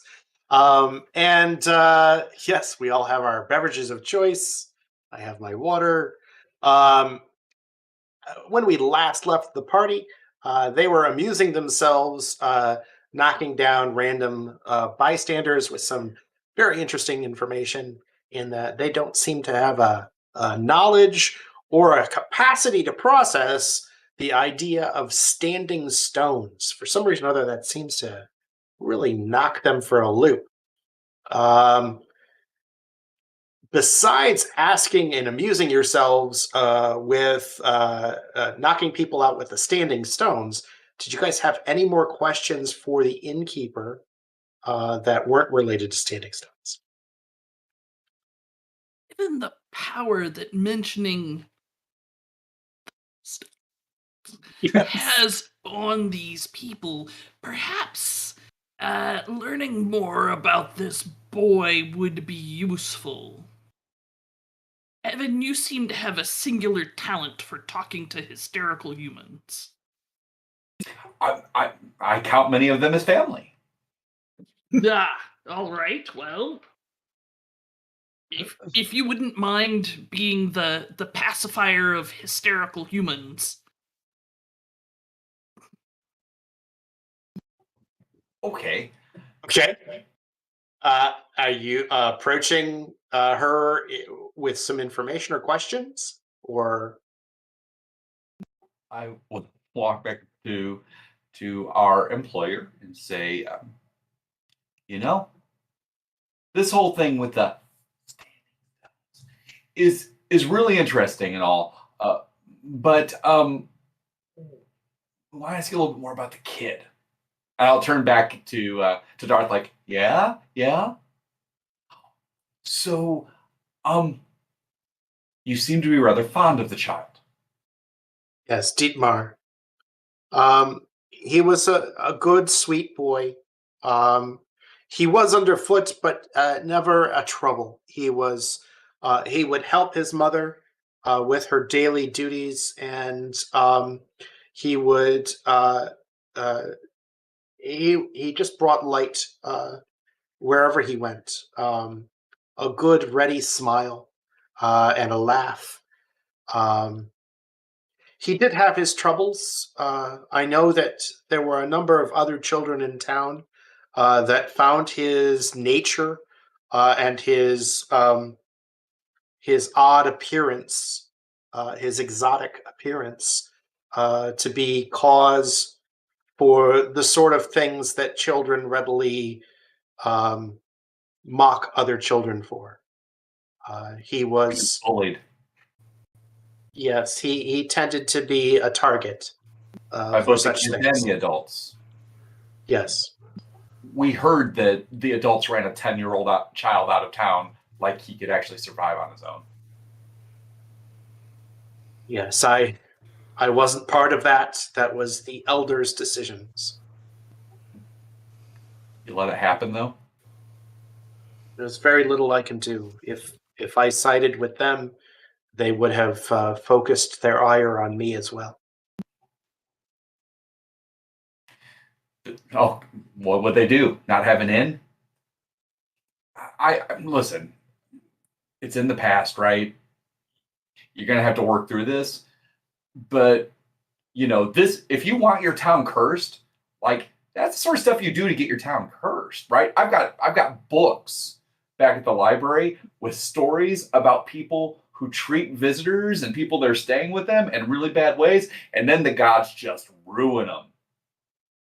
Who's to say that this curse isn't the gods' revenge for, well, just bad humaning? You may have a point. I'd like to go out and see if I can find a child, a current child. Current child, yes.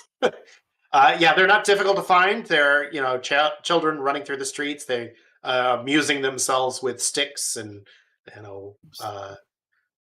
things like that. You there, child?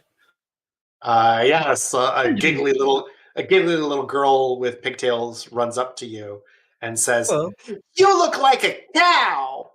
I do. I'm what's called a minotaur. It's very nice to meet you. You are a human child, yes?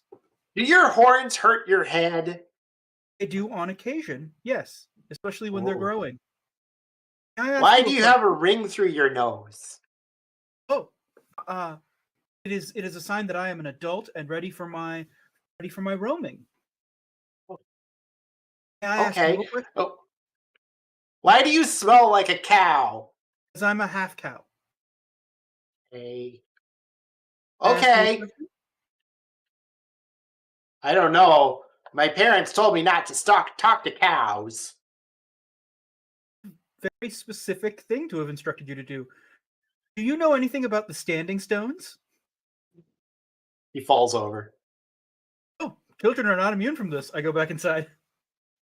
That was all I wanted to determine. Oh, my lord! Oh my! When we walk back outside, we step over the prone body of an 8-year-old. They do I'm that. Don't just worry. saying, if this turns out to be one of those things where we have to fight the whole village, it's going to be real easy. Standing stones.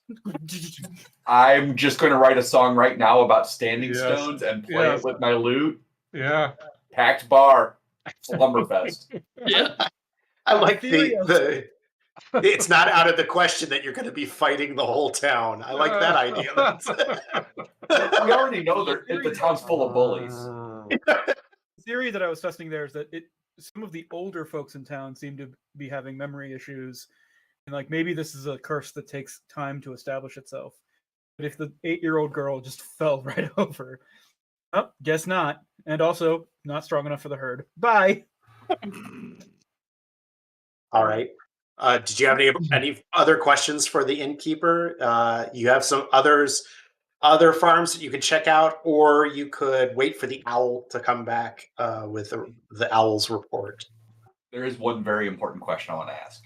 Yes. This family was voted out by the town elders. Yes. I'll turn to Darla and say, so you don't sit among the elder council, but there are 5 that do. Which of them voted to keep the family here? To let them stay? It said only one, Jepson Papke. He's the old man that all the children call Pappy. He and his wife are the de facto grandparents to every child you see. They informally adopt any child in town and care for them as if they were their own. And since Little Dietmar didn't have grandparents, Yes. is Papke still alive, or Papke's wife? Yes, Jepson Papke, he and his wife still alive. They are quite elderly, but you could find them down the lane, and she kind of points in a general direction of one of the branches of the crossroads. Well, I'll perhaps. turn back to Darth like. Sounds good.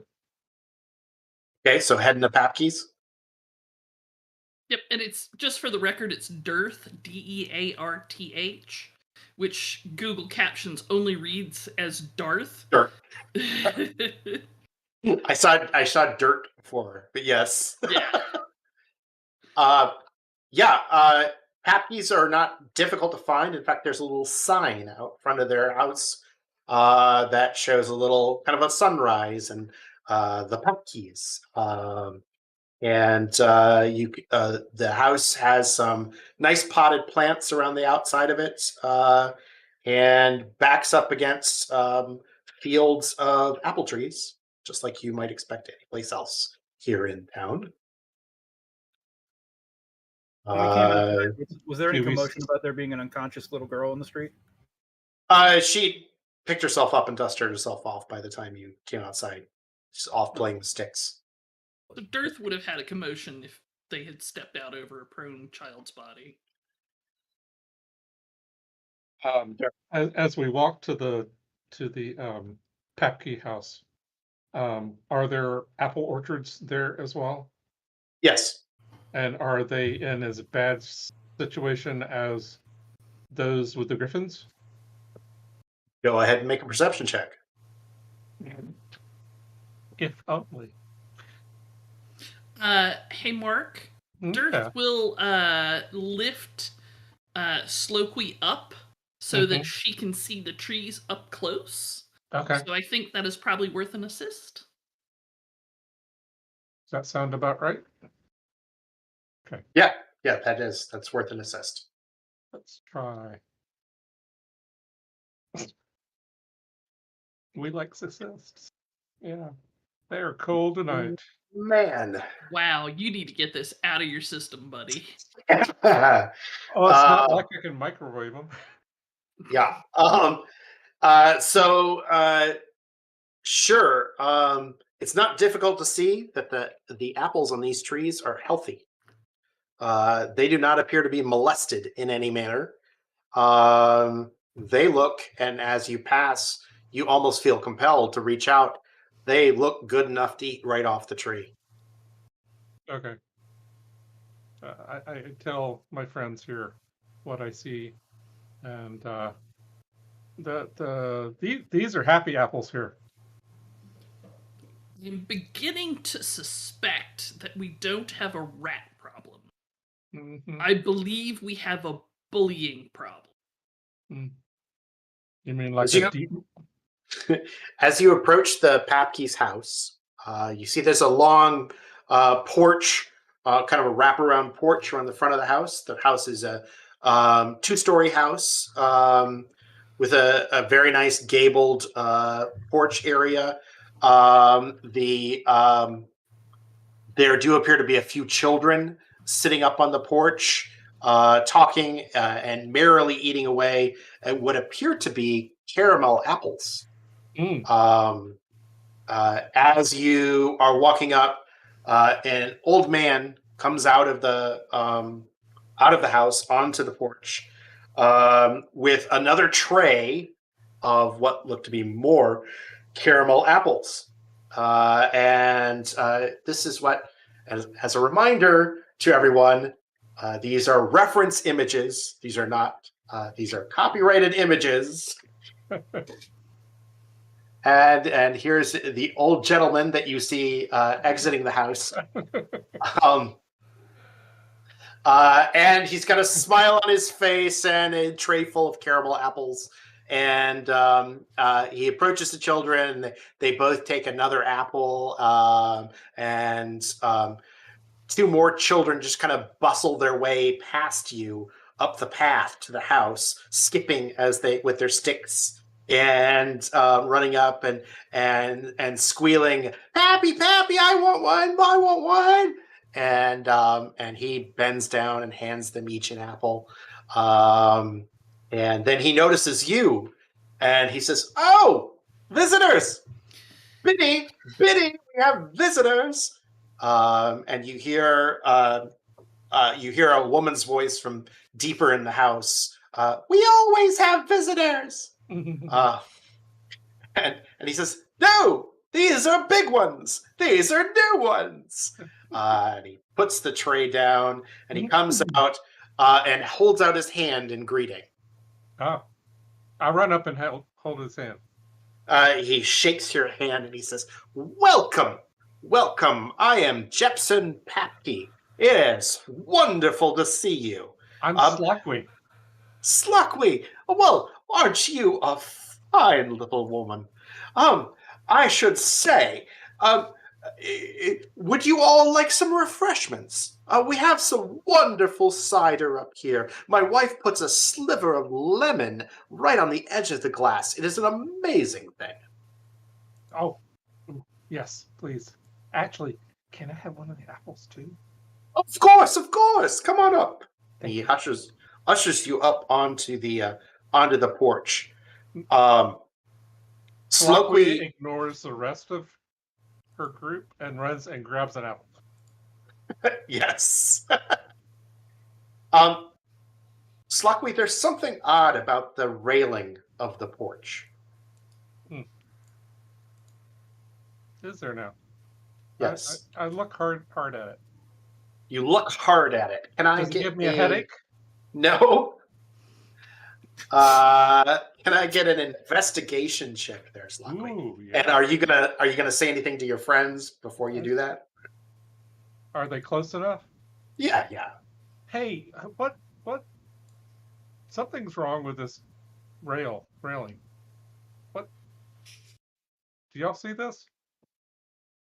I will so look at the railing. Okay. Investigation check is quite insightful there, Slockley. You notice three important things about the railing. Each side of the railing, as you walk up the steps to the porch, the railing is on either side of you. On either side of you, there are 12 posts to the railing. Each of the posts is carved to look as if it's an individual child. This pattern is repeated on both sides. So there are essentially 12 different carvings on each side of you that are the same. So it's that pattern has repeated Repeating twice.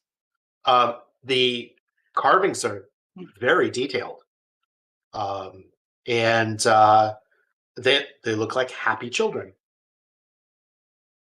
I look at those before I grab the caramel apple and I say, Pappy, who are these beautiful children that are in the railings? Oh, he says, those are special. And he kind of bends down. And he says, this one is Bridget. And you see a little child dancing with a book in one hand, and her other hand is held out, and it looks as if she's got a flame coming out of her palm. And she says, and he points to this one, and he says, this one is Mananan. And you see a little boy, and the little boy looks like he's dancing in water. There's a splash of water around. And then he points to another one and he says, this one is Dunati's. And you see a boy with an axe over his shoulder and fur, and he's smiling, and it looks like he's hiking. And he continues to go on and on as he keeps naming names. Have any of you have done your homework on the setting? You may recognize some of these names. Yes. Sean recognizes them. I don't know that Sandbull does because we haven't gotten to the two that I think that Sandbull would recognize. Do I see one that would represent Sylvanas? Yes. Okay. That's what twigs it and makes Slockley go, oh, that's our Lord of Nature. Yeah. So Because after a while, you all kind of grok that he has a carved representation of a childlike figure of each of the gods in his railing. What does the master of the hunt look like? It looks like a baby goat standing on its hind legs with large antlers instead of little horns. And it's got a kind of a sly little face too. Sly little smile to him. Sandbull stays as far away from that one as possible. Sandbull is a prey creature. Not down for that. So, Dearth is actually a paladin of Iran, the Lord of Death. Is there a little tiny baby Iran among all these things? Yes, there is a very sad-looking girl. She is wearing a shift. She is wearing basically rags, and she is holding what appears to be a lily. Hmm. So I look up at Thank Pappy. you. I'll say, so Pappy, these are the children of the gods. Yes, These are aren't they wonderful? Did you carve these? I did when I was much younger. These are beautiful. Thank you. They make me very happy. Pappy, we have some questions about a different child. Yes. Is there a problem? There may be, yes. We are here to ask you about Dietmar. Oh. Yes. Yes, shame is an Yes. appropriate response. I understand you are the only one of the elders that did not vote for Dietmar to leave the village? I strongly disagreed. I disagreed with their actions. I disagreed with their decision. Nothing like that should ever happen to a child. I would have kept Dietmar on my farm. I would have protected him. I offered that to everyone. He could come live with us. They would not hear it. Unrelated, do you have a problem with giant rats? I do not. I was lying. It was related, but excellent. So yours is the only farm that is not beset by the giant rat problem. I do not know of the other how they fare. I try to keep to myself. The functions of the town have not interested me for some time now. 10 years, I would think. They don't deserve my attention. Or do Do they you know- deserve these delicious, very sticky apples? Aren't they wonderful? Biddy does a wonderful job with that. I'm not supposed to have this much sugar. Can I ask you a question? Of course. Can we have a seat? Of course, please. And he sits you all down, and an old woman comes out, and she kind of shoos him away because he's trying to help. And she says, "I can do this. I can do this. I'm not so old." And she hands you each a glass that is chilled. It has a light cider in it, and on the edge of each of the glasses balanced a lemon wedge. That's good that way. I'm so incredibly curious how you got these lemons. But before I ask that question, Yes. are you aware of any standing stones in the area? He nods and he says, "Yes, in the Green Forest." Like Do you Dirth think was positioned to catch when the question was asked. We all know what question was going to be asked. Zanbo was as well, and it was for the two children that are still here eating candy apples.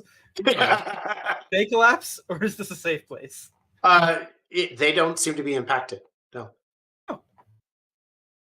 So, we have reason to believe that everything that's going on with the rest of the town and the rats of the last decade has something to do with their treatment of Dietmar. And it's possible that Dietmar has a role in what these rats are doing right now, and that Dietmar himself might be at the Standing Stones. Oh. That's very troubling. He was such a good boy. I would hate to see him have anything to do with this. I would hate to see have had him turn to that. I would hope. I would hope only for the best for him, and I can't. It's very troubling what you say. Well, So you got we don't know for sure that he's doing this, but that he might have a part to play in this. And well, I mean, if he's there, would you want to see him? Of course. I would invite him, and he could live with us, and we would care for him, and he would want for nothing. You are very So you- generous to invite a person you have not seen in a decade to join your herd. You are a good person. It is not generosity. He is a good person. He is worthy of my love. Are you up for going for a stroll? I'm not very good, and he kind of shows his cane to you. I'm not very good at any distance. I'm sorry. Perhaps mixed earth can carry you. Oh, I can. I wouldn't want to be a bother. Do you needed me for some reason? If Dietmar's there, I bet he'd be really happy to see you. probably happy to see any friendly face at this point. You see, we're not guests. We're independent contractors. But he would recognize you, and I'm guessing he'd feel as fondly for you as you do for him. Well, I don't expect it'll mean much, but here, take this. And he takes his cane and he kind of holds it in his lap and he hands it to you. You notice the cane is like the railing on the porch.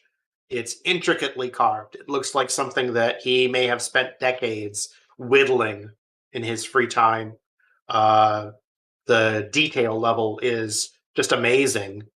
It's the kind of detail that a good, deft, skilled hand can have if one is given all the time in the world. But it's unmistakable as a unique piece of wood carving, and certainly related to Papke. Okay. So it's a token of his esteem for Dietmar if he is there. You meet Dietmar and show him this. He will know that you arrive with my blessing. Or he'll think that we bonked you over the head and stole it. Do not worry, Mixed Earth. I am very adept at knocking people unconscious. He reaches over to you, Dirth, and he puts his hand on your shoulder and he looks you in the eyes and he says, I don't think Dietmar will suspect that. You look like you have kindness in you. Earth kind of draws back. That's the first time anybody has said that about them. Thank you, sir. I would like to think that I am a kind individual. I believe that of you. You are worthy. That just gets a slow blink of complete confusion. I agree. May I ask you another question? Of course. Do you know anything about Dietmar's mother, Alexia? What was her reaction to that? What was her reaction to the vote? And did she go with Dietmar? I don't know. Biddy and I, we retreated back to our farm here. We cared for the children that visited, and we continued along our way. I know that his mother was a fixture at the inn, but we have not visited since. So I do not know. I appreciate that. So, can I take one of these apples? I can give it to Dietmar also. Of course. Okay. We have plenty of apples. Can you give us directions to the Standing Stones? Yes, I can. And he gives you he kind of sketches out in the dirt of the pathway and shows you how to go, down this crossroad and then take this animal path off into the deeper forest, and you'll cross a small stream, and he basically gives you some, Barn, this is where that barn burnt down 15 years ago. Yeah. Make a left where the Walmart used to be. Yes. If you see the 7-Eleven, you've gone too far. Yes. We've gone to a different realm. Strange things afoot at the Circle K. Yes. But he pretty much lays it out for you. Mr. Papke, may the many faces of blue shine on you and your people. Thank you. So before we leave, I'd like to go and bend down to the turned railing. Yes. That represents Sylvanas. Yes. And I'd like to just touch it and whisper a prayer to Sylvanas. Or from. Yes. Slokwe, you notice that the carving is what looks to be a dryad child emerging from the side of a tree. a happy little child.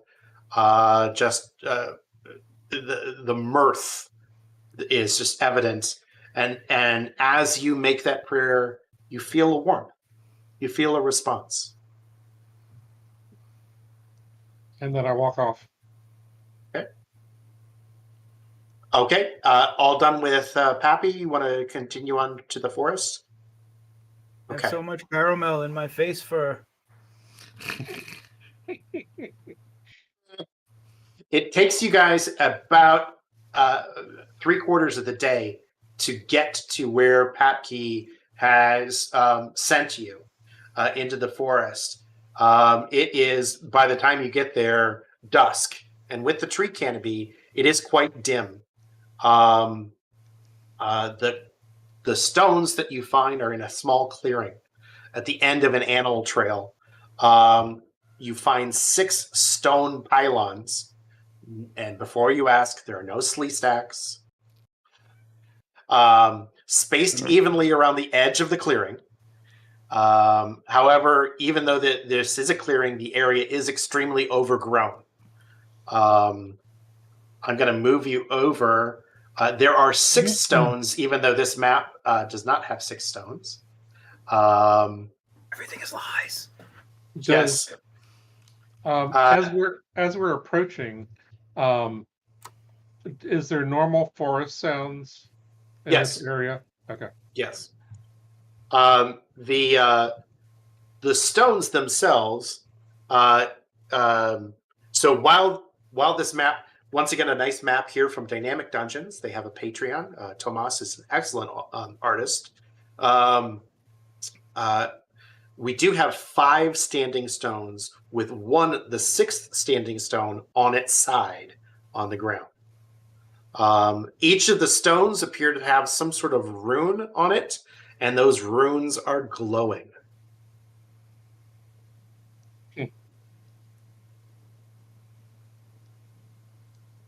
In the middle of the circle of stones is what we call a flat top stone. Now, in ancient druidic rituals, you'd expect that kind of a flat top stone to be covered in dried blood. But this one does not appear to be covered in dried blood. This one appears to have actually an indentation in it so that someone could perhaps sit down in that flat stone. Seems to be a nice indentation for one's buttocks. Thomas, what does Evan know about the runes that are glowing on these stones? Go ahead and make an Arcana check. And I'm looking at them from the religious side to see if there's a connectivity to religion. A 23. A 23. Well, you do know that the orientations of the stones are set up so that it seems like these stones may lie on a ley line, that there may in fact be a magical current in the area that these stones are taking advantage of. These stones do appear to be emanating magic in some manner. Slokwi, could I get a religion check from you? And I'm going to use my inspiration. Okay. Yeah, Slokwi, it's after you've been to Papke's, you kind of got an ear for this or an eye for this. But it certainly seems that these runes are related to religious orientation. So one of the stones is the rune is wavy lines emanating from the bottom of the pylon, which seems to be meaning a symbolic representation of the sun. And you get an idea that is heat and fire, which may be an homage to Bridget. Mm-hmm. Another one of the stones is a rune that is jagged lines forming simple pictures of mountains. It may in fact be a representation of Dunatis. A clear carving of what appears to be a goat's head on a man's body. Nature symbols, leaves, grass, and rain. Another one is a dozen stick figure men carved in exactly the same manner. And the pylon that has fallen over Mm-hmm. has pictorials of skeletons of all shapes and sizes. Would I think that that is related to the paladins Yeah, deity? yeah, definitely. Does it look like it's recently fallen over? No. Okay. There's overgrowth over it and around it. Okay. But it is glowing? Yes, it is still continuing to glow. Okay. I feel like I should perhaps set that one back up right. So It does appear to be broken. The base is broken and it's crumbled where it is. Yeah, it has fallen off. So it's not just pushed over; it's shattered. Yes. Never mind. I take that back. I'm gonna look at Perhaps later we can go back to town and get some mortar and put it back up. That might be something good to do once the current crisis is being held at bay. We should probably concentrate on this king of rats, whoever they might be. Slowly. yes. Fits, I sits. Yeah, I was wondering about that myself. Okay. Now move towards it to start to sit on the center stone. Okay. Like, if we'd had a tabaxi with us, their butt would have been there, Mhm. like... Yeah. Before it was done being described. Yeah. I was busy looking at the religious deity symbols. Otherwise, I would have been there. Yes. So who wants to sit in there first? I think Sandbull was heading that way. Sandbull, you want to sit down? Let's do it. Okay. Sandbull, go ahead and make a perception check. Perception check. Oh, natural 20. Nice.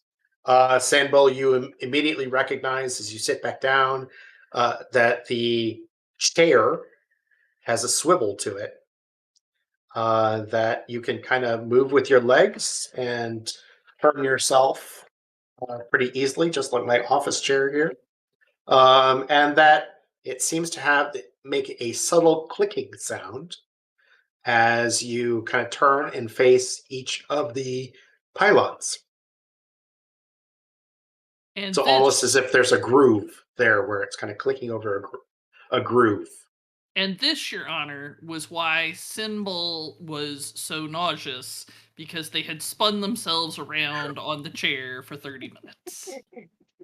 I will spin and face each of the standing stones except for the god of the hunt. Okay. That didn't seem to be one of them, I think. Yeah, there was a clear carving of what appears to be a goat's head on a man's body. Yeah. I would have thought that was It's the description Thomas gave earlier. Oh, for sure. Yeah.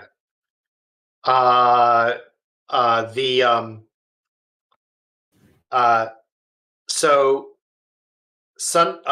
Sandbull, as you kind of click around and face each of the pylons, you notice that you kind of click into the groove, and as you're looking at the pylon, you kind of feel like a hum, and it's not really a sound; it's more of a vibration inside of you. And then you kind of move to the next one, and it kind of starts over. It's just kind of a slight energy. Okay. I So- feel like Okay. I was just, other than feeling this like resonance vibration, any impulse looking at any of them in particular? You don't feel any emotions or motivations or impulses while you look at them. It just seems as if the longer you sit in one position staring at a pylon while sitting in the chair, the stronger that energy gets, and it's a slow ramp. I mean, you kind of clicking into different spots because you like spinning. So you haven't really given it an opportunity to gain any momentum, but that seems to be the case. I'll turn towards the nature one. Okay, And would I recognize that as Sylvanas or as Lou? Sylvanas. Sylvanas is all right. I'll turn towards Sylvanas and see how this builds. It builds and builds, and then I mean, there's a certain point where you're like looking at everybody, going, "Do you feel this? Woohoo!" That is Just that is a dead accurate impression of Sandbull. Well done. Yeah. Inspiration, sir. Sure. Everybody else is just seeing Sandbull just kind of, being happy. But Sandbull, it takes about, I'd say, 4 or 5 minutes of sitting there looking at Sylvanas's pylon before you feel as if you've been the energy level has reached a crescendo, and then it drops, and it's at that moment you feel as if you've been given a gift. You feel as if you've got to make a save versus lightning damage versus electrical damage of any kind, you would get a +1 for that save. Very cool. +1 against saves versus lightning. Lightning. Yep.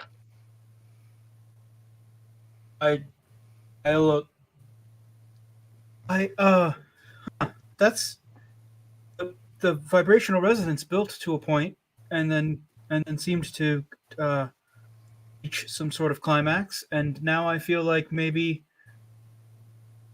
lightning wouldn't hurt as much, or may not hurt as much.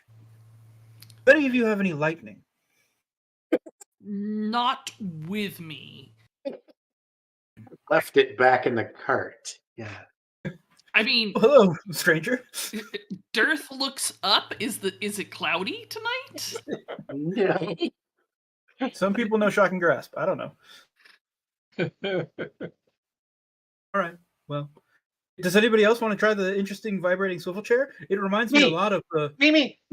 get up and get out of the way. It reminds me of that one inn we stayed at where you could put coppers into the next to the bed and it would vibrate. That was a very strange inn. That was the best inn ever. And there's Yes. a lot of stories I'd love to tell you sometime. All the doors to all the rooms were on the outside of the building. It was so strange. Yeah. Yeah. Everybody pulled their carts right up to the Right building. up to the door. It was so convenient. Okay. Slowly, did you wanted to sit? Did you want to? Yeah. Did you want to orient yourself to any particular pylon? Well, I like where it is right now. It doesn't seem as if you're getting any sort of resonant energy out of the Sylvanas pylon at the moment. Oh, I'm so sorry. She looks sad. Okay. I'll click around to Lord of the Hunt. Yes. You sit there and you look at it for 4 or 5 minutes. So you're building and building and building. And then you feel as if your movement speed has been raised by 5 feet. Oh my gosh, that's so huge for the gnome. This is fun. We just gave her the gift of the zoomies. Yup. And so It is she a hop- mighty and powerful gift. Right, Yeah. Kitty? she Of hops course. up and runs around a little bit and goes over and says, "That's cool, Sandbull." Yeah. Slowly, your knowledge of the Pantheon makes you wonder why the god of the hunt would give you the ability to run a little faster. Mm. Hmm. Chase things down better. Exactly. or run away from things faster. You're like, hey, I can run faster. Like, oh, wait a minute. Yeah. Anybody else want to sit and spin? No. There are 3 more. 4 more, theoretically. I was in a cloister to Bridget. I'll give it a try. Okay. Evan, you wait through that 4 or 5 minutes, and you're like the whole time you're like, this is a nice chair. Eventually you get to the point where it appears as if the pylon has granted you a +1 on saves versus fire damage.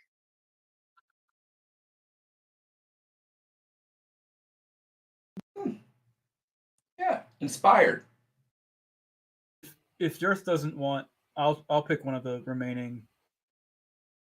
Can I see if the fallen one, the one that's actually to Dearth's deity, is there any resonance if I turn in that direction? Actually, Sandbull, you get back into the chair, and it doesn't seem like any of them resonate for you at all. I'm gonna go try to static electricity myself so I can reset. Once you are spiritually degoused, you're gonna try it again, huh? And it doesn't seem to do anything. Does Dearth doesn't want to partake? No. No. Okay. So you guys are fooling around with the stones for a while. Darth will keep a lookout because theoretically we're supposed to be meeting someone here. I will point out that Darth has no ability to see in the dark, and so they're wandering around with a lantern. Right. So Darth, you're the first to spot the reflection of beady little eyes in the forest at the edge of the clearing. And with one little hop, a 3-foot-long giant rat with human hands and sharp teeth comes out into the light that your lantern has shed. I don't know how familiar with how rats look, giant rats with human hands and sharpened teeth look to you. But if you had a guess, this would kind of look like the rat that the druid was talking to earlier today. If you had to guess. So Darth politely addresses the rat. I realize you don't understand me, but if you will allow me just a moment to procure our druid, I'll be right back. And they give a little polite nod. Slokey? Yeah. I think your friends have arrived. Oh, where? And Bill's just pushing Slokey as fast as they can in the rotating chair. Faster! There's a rat here. Oh, okay. Several, I think. Okay. Yeah, Sloku, you remember that time not too long ago where you didn't disappoint us? Yeah. Do that again. Okay. Yeah, bardic inspiration. So, thank you.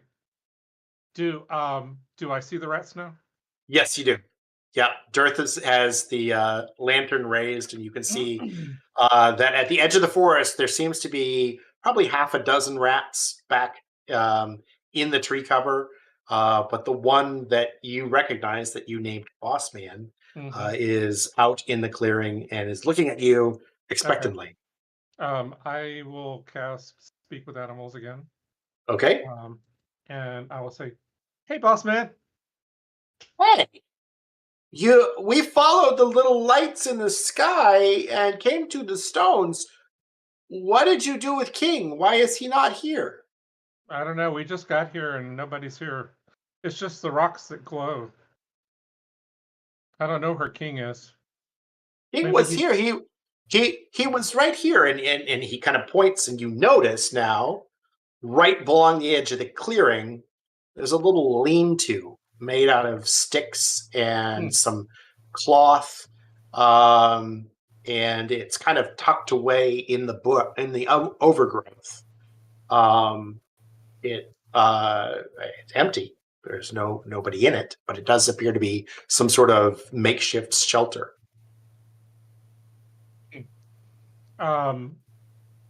So I'm going to call out. I'm going to call it in common, but also later in Druidic. and try to call something along the lines of, "Hello, we are here to meet the person who is able to speak to these large creatures of nature. We do not mean you any ill. Will you please come talk to us?" The rat is looking at you like, "Who are you talking to? I'm trying to talk to King, but King is not here." well, I thought he might be hiding. He kind of goes scampering over to the lean-to, and he says, "Look!" What? Okay. It looks like some of the brush has been pressed down. It looks like there have been many feet here, many travels. It looks like a scuffle happened here. Things are spread out in a mess.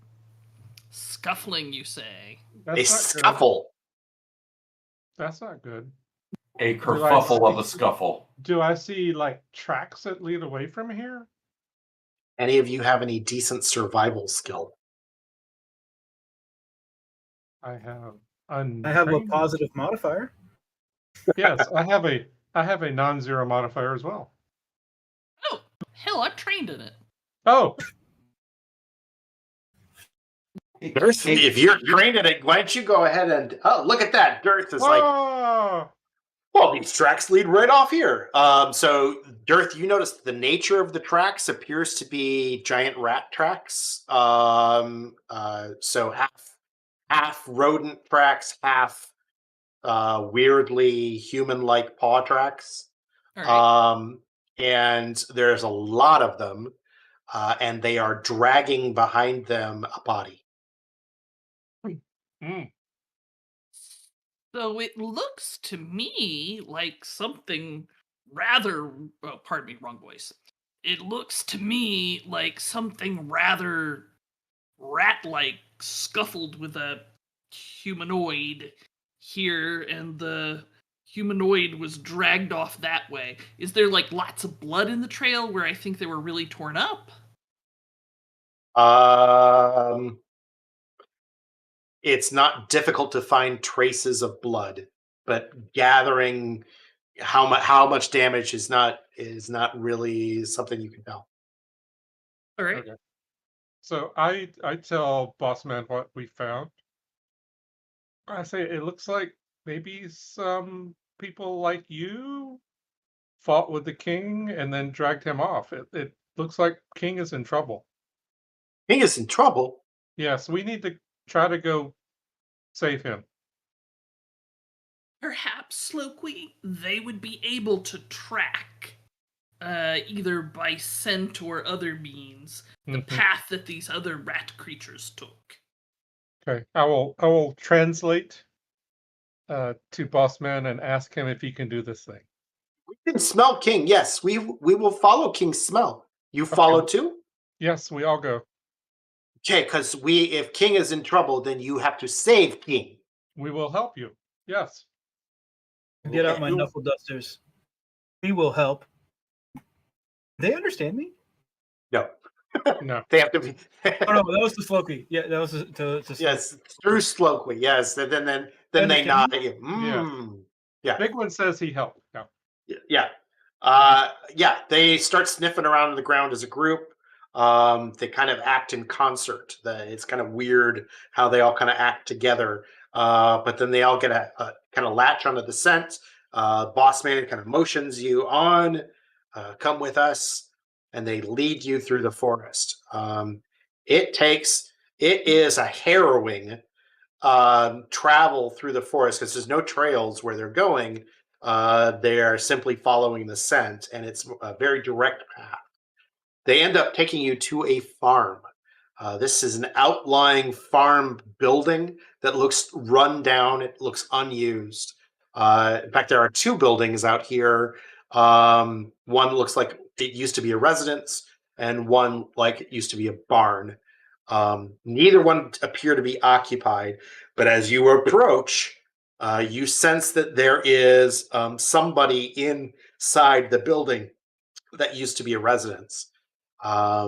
That person seems to be standing up, and inside the doorway, you can't quite make out their figure from where you're standing, And I will remind everybody that it is now night. So it is quite dim to dark.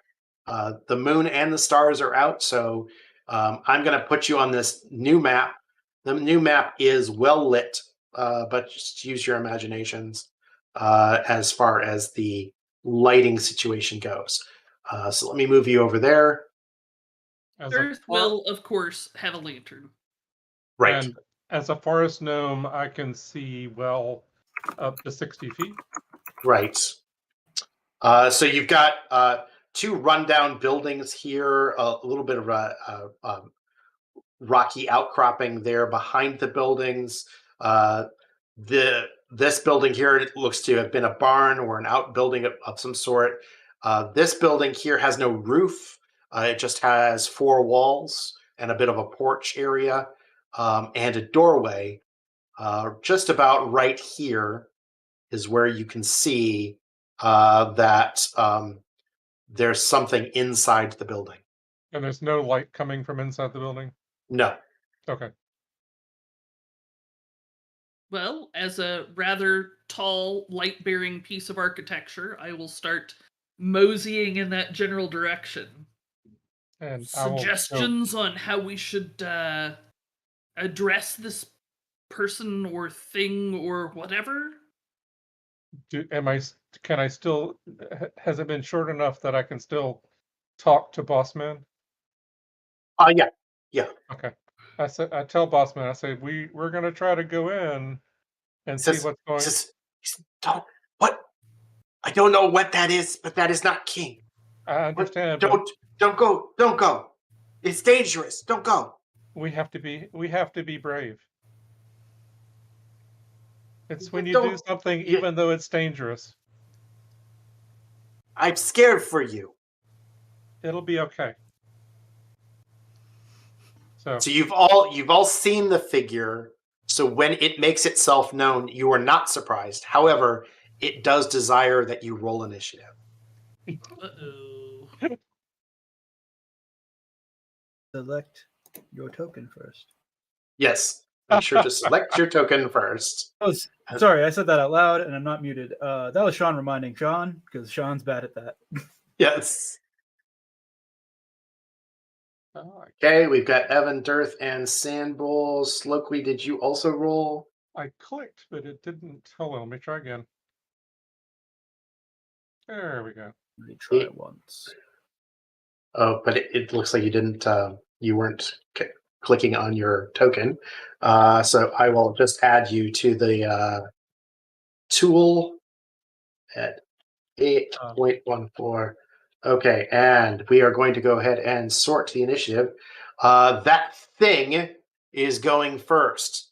That thing, as it walks out, as it steps out onto the porch, it is a monstrosity.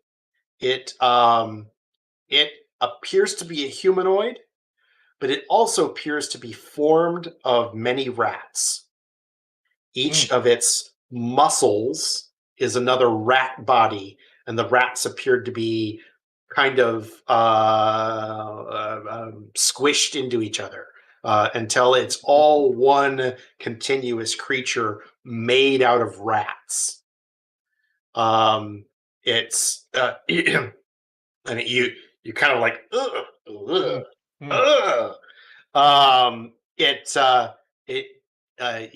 you're not quite sure to what to make of it, but it is going first, and it is going to make a move and run out to Sandbull. Sandbull, it's going to try to bite you. It rolls a 13 to hit. Ah, my armor class is 14. Okay, so it misses. It's going to make a second attempt to bite you. That's a 19 to hit. It's Sandbull, it's going to do onto you 5 points of piercing damage. understood. And I need you to make a Constitution saving throw. On save. Is this against lightning damage? No. I will offer to use one of our rerolls, which we have 3 Yes. of. Yes. Maybe I'll get better than a 3 this time. Maybe better than a 3. Technically better than Oh. a 3, but that's an 8. Sambo, you feel almost as if this thing is not clean at all. I don't know what would give you that impression.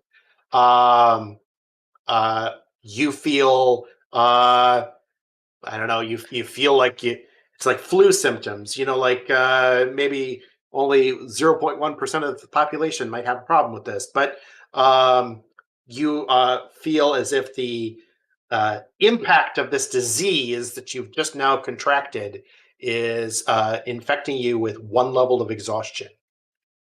Ooh, rude. Not want to try your milk. Yes, that is his turn. Evan, it is your turn. All right. Evan is disgusted, like, and the whole time sneering, sort of circles a little bit, pulls out his short bow, and tries to loose an arrow into this whatever. Yep.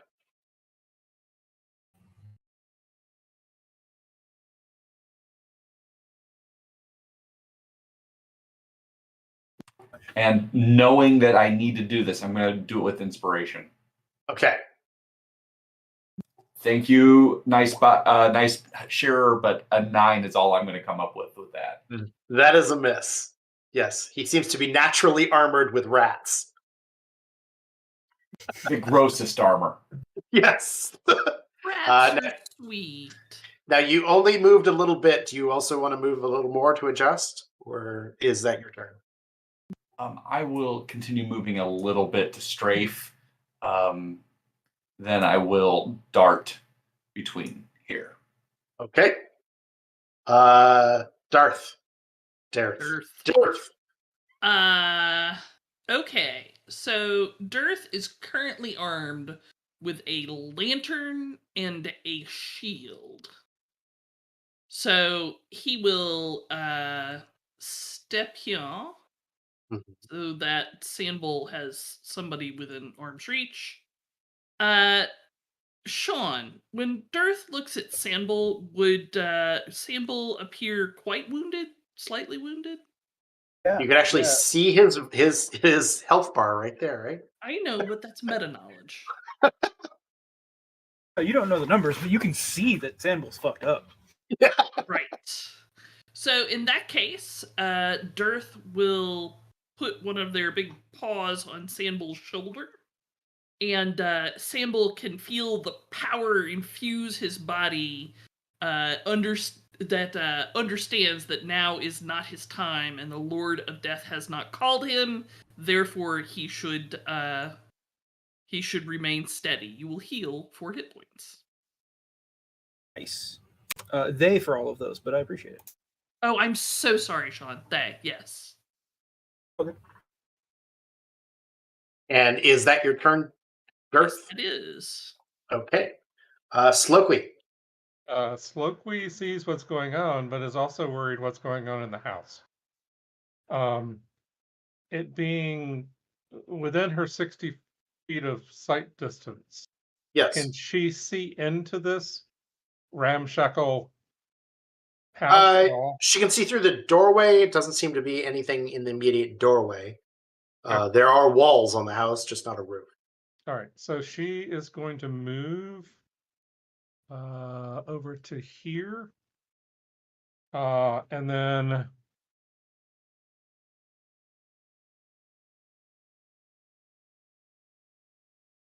she's going to take a shot at the thing, and see if she can't help. With a she has a cantrip called Thorn Whip. Mm-hmm. Oh, Thorn Whip. And so Thorn we're Whip. see what happens here. That is a hit. Okay.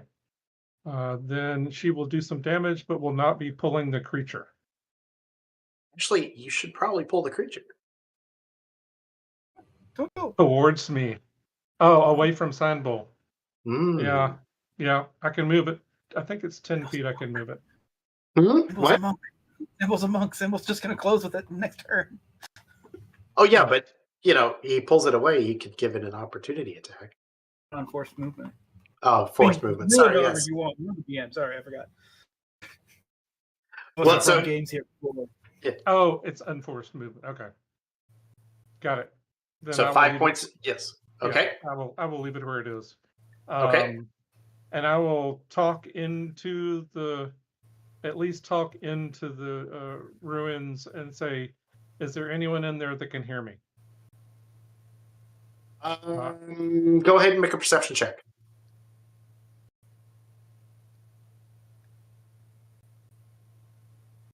And we're back. Yeah. It's good to see at least you're consistent. And Right? we like ones and twos. Yeah. I'd love to invite you to my Star Trek Adventures game. I feel like you're going to do really well. Yeah. Sandbull, your turn. You bit me. Yes. And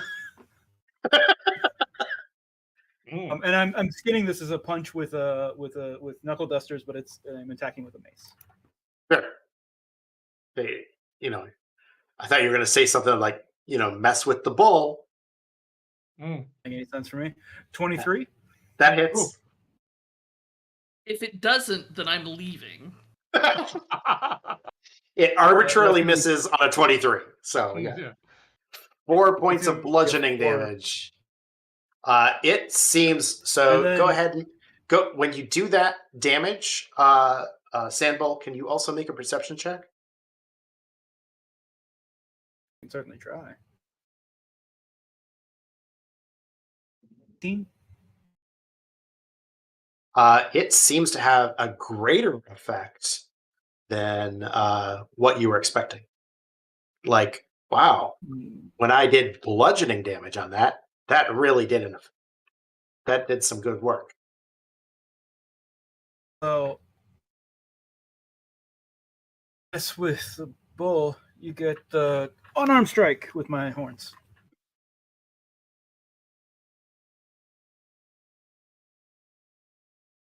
What a dramatic roll. 16 to hit. That hits.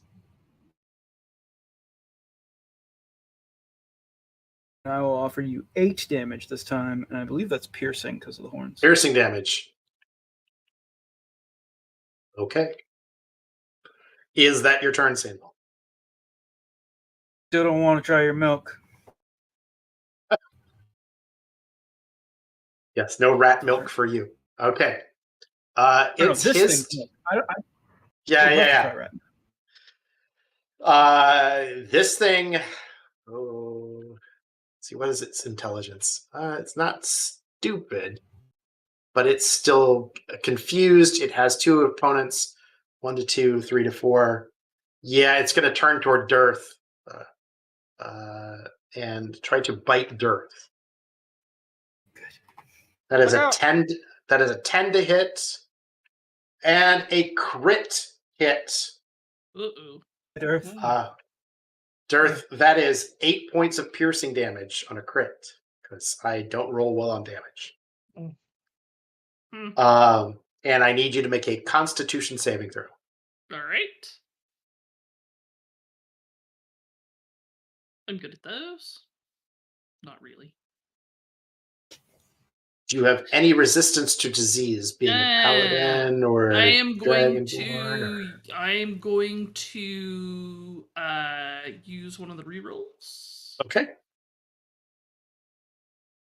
And you know what? I'm gonna roll with inspiration on this one too.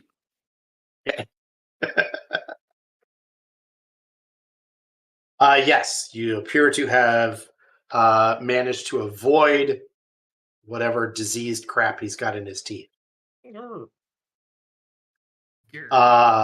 So he's going to stick it out there. Evan, it's your turn. So this is not going as well as I would have hoped. But you know what? I have to show that positive mindset is going to triumph because, if I think that we're going to fail, I'll probably be right, but it's not going to help us be successful. I'm going to move 3 squares here, and I'm going to take that arrow, I'm going to level it, and I'm going to say, Darth, stick with us, buddy. Okay. Wherever Darth is, that And person. there's 7 points of healing. Woo. All Ooh, right. nice. Nice. And then I'm going to shoot an arrow into it. Maybe. All right. Probably not, but I'll try.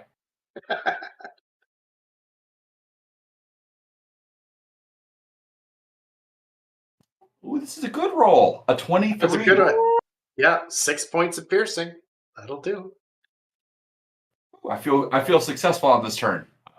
I'm going to move a couple more squares, and I'm going to use that wall for cover. All right. Dearth.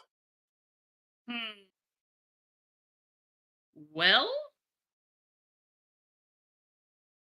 so You I also would- noticed that bludgeoning damage really did a number on him. right.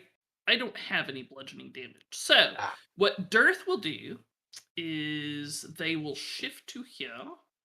Not that we have flanking rules in this edition. Right. In practice. And then we'll proceed to bash this critter with the flat of their longsword. Ha! Not necessarily in the hopes of doing it any damage, but in order to distract it so that Senbel may attack with advantage. Ah. So you're doing pretty much a help action, is what you're saying. I'm doing exactly help. Aha. Okay. Excellent. Okay. And is that your turn? That is my turn. Slokey. Um,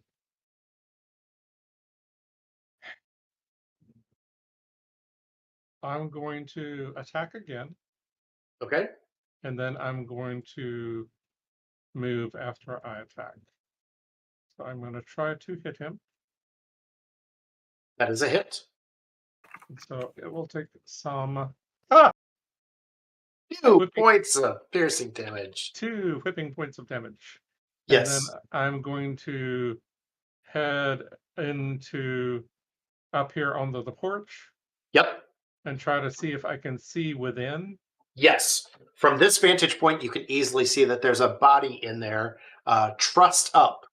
It looks like it's legs and ankles and wrists have been tied with vines and loose sticks.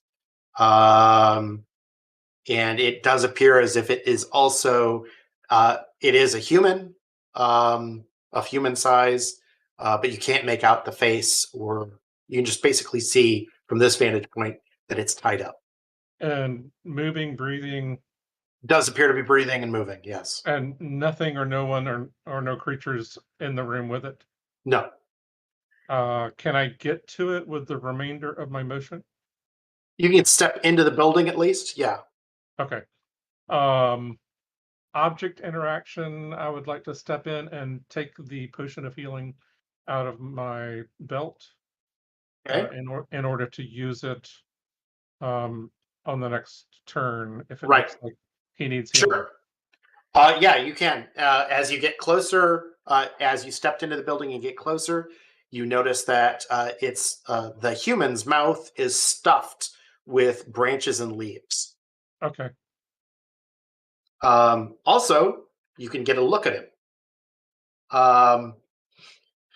And once again, I would note that these images are for reference only. Ah! But we don't talk about him. No. Okay. So, 10-foot free rats along his back. Anvil, it is your turn. And you have advantage on your attack, friend. Then I Hit will attack with advantage. Do it. Roll with advantage on my knuckle mace. Big numbers. No whammies. Emmys, that's a hit. Big numbers. That's a number. That's a number. Minimum damage. Oh! Okay. It still seems to be I'm gonna- pretty effective. Following I'm following it up with a natural 1. Rerolls do we have left? 2 rerolls. No, I'm good. I already used my allocation of rerolls. It's my turn. Yeah, that's your my, turn. My horns get stuck in this like fence that's next to us. I'm just It's like the when this- creature's. So it's the creature's turn. Now, you noticed, you all who are doing some serious damage to it, that every time you really kind of get a good swat in, some of the rat parts fall off of the body. Mhm. And it's right now, it's at about half of its hit points. And you can tell this because half of its body is on the ground, writhing around in pain. These half-formed rats that are no longer part of the assembled whole, and what's left is this kind of staggering half-skeletal creature that is kind of able to bite, but it's doing so at a disadvantage, Sandbull, and it only seems to have one bite attack left. So it has rolled a 10 to hit you, Sandbull. that is in fact a miss. That is back to miss. It's doing what it can, and that's where it stays. Evan, it is your turn. All right. Evan will stand up from behind the well, take aim, say, Sanbo, you think you're going to exterminate that thing?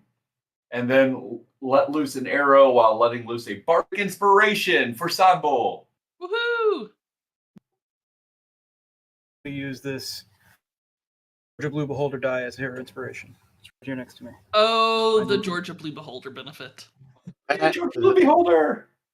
That hits, and it does some damage. Yeah, some. Yep. Is that your turn, Evan? Dearth. Well, it worked so well last time. I shall do the same thing. Again, I shall, kind of swing at it. Oh, I wouldn't have had my sword last round anyway. I'd have swung at it with the lantern. Yeah. Dearth will swing the lantern at it as if Dearth was going to catch this thing on fire with the lantern to try and get its attention and distract it. So Sandbull has advantage. Did you want to actually try to hit it with the lantern Nope. to try to set it on fire, or you just okay? All right. Yep. Just waving it around. Slowquy. All right. I'm there in the room with the human. Yes, which the young lad who looks to be about 20 years old, big mop of black hair, putting 2 and 2 together, you can pretty much figure out who that is. Yeah. Do you want to try to unstuff his mouth and stuff a healing potion down him, or That do you is want to try to? exactly, Okay. exactly what I'm trying to do. Yeah, he definitely looks beat up, scratched, and definitely harmed in many manners. Okay. With object interaction, you can pull that stuff out of his mouth just enough to use your action to stuff a healing potion down him. He instantly looks better. Okay. Do you also want to use your movement to try to drag him out of there, or Is he in danger in here? it's just the two of you Okay. in there? So you get to I'm- determine whether or not he's in danger. Yes. Yeah. So I will bring him to the doorway, but Okay. stand in front of him in case that thing comes back this way. Right. Okay. Sandbull, it is your turn. You have advantage. I do have advantage and Be a inspiration. boss. Let's do And it. yeah. Bardic inspiration, yes. That is a 6. Let's see if we can get there with inspiration, folks. That's Hey, and a 6 with does- advantage. That's crazy. Oh my. what a 1, 2. Does a 12 hit? It does not. But you have the bardic. You could add a d6 to it. Was the that Yeah. was That was the the 6 on the D6. bardic inspiration. Oh no. Okay, Yeah. it's okay. We got some horns. Good. Like what is wrong with you people's dice? Our virtual dice. That So that you don't get 2 horns, or you're attacking with advantage with the horns? Yeah, because you didn't hit. Yeah. You didn't hit with the first attack, so I think you'd still get advantage, right? No, it's not No? the way assist works. It's just Okay. attack. However, Yeah, you so want it to that- work, Thomas. Yeah, Sorry to the be a 10 joyless rule lawyer. the 10 misses. Okay. Staying there. Staying right in the. Okay. It's Like gonna kind of, reach out its half of a jaw and try to bite you. That is a 13 to hit. Misses me. That's a miss. Okay. Yes. That's the best it can do. Evan, it's your turn. All right. Evan will look, stand back up over the well, just crouching down behind it, taking shots. Take another arrow and say, "Are we done with this thing yet? Don't let it get close to me." Like, good call. Has not even looked at you. Missed. Oh, 13 misses. Is that it for you, Evan? I have no bardic inspirations, no spell slots. I'm out. Okay. Dirt. Okay. Same thing. We'll assist. Same thing. Assist Sandal. Assisting. Yep. Okay. Slowly. So that bardic inspiration you gave me before is still active, correct? Last 10 minutes. Yep. So probably not. Probably. Yeah. Well, we'll do what we were doing before anyway.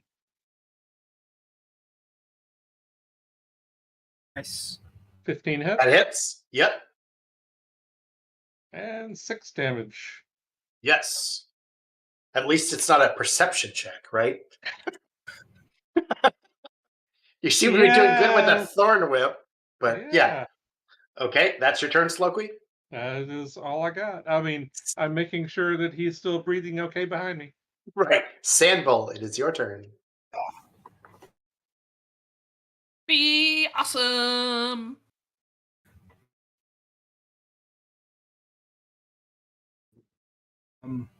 Try not to roll a 6 with advantage this time. There we go. A crit. Ooh. Ooh. This is on the bludgeoning. This is on Yeah. bludgeoning. It is. He appears to be vulnerable to bludgeoning. Oh, he's got pieces flying off of him all over the place. He can barely stand. Mm. Another 3 bludgeoning to that. Another So 3 total of bludgeoning. 11. Oh, and he's vulnerable to that additional 3 bludgeoning. And that, you actually just kind of swipe through the middle of his torso. The last pieces of rat just kind of fall apart, and he crumbles to the ground. Squealing pieces of rat all over the ground. His torso? Yeah. Just punch through his torso and rat flesh covers dirt. Yes. Yeah. Yes. It's like, Earth just kind of goes. Ooh.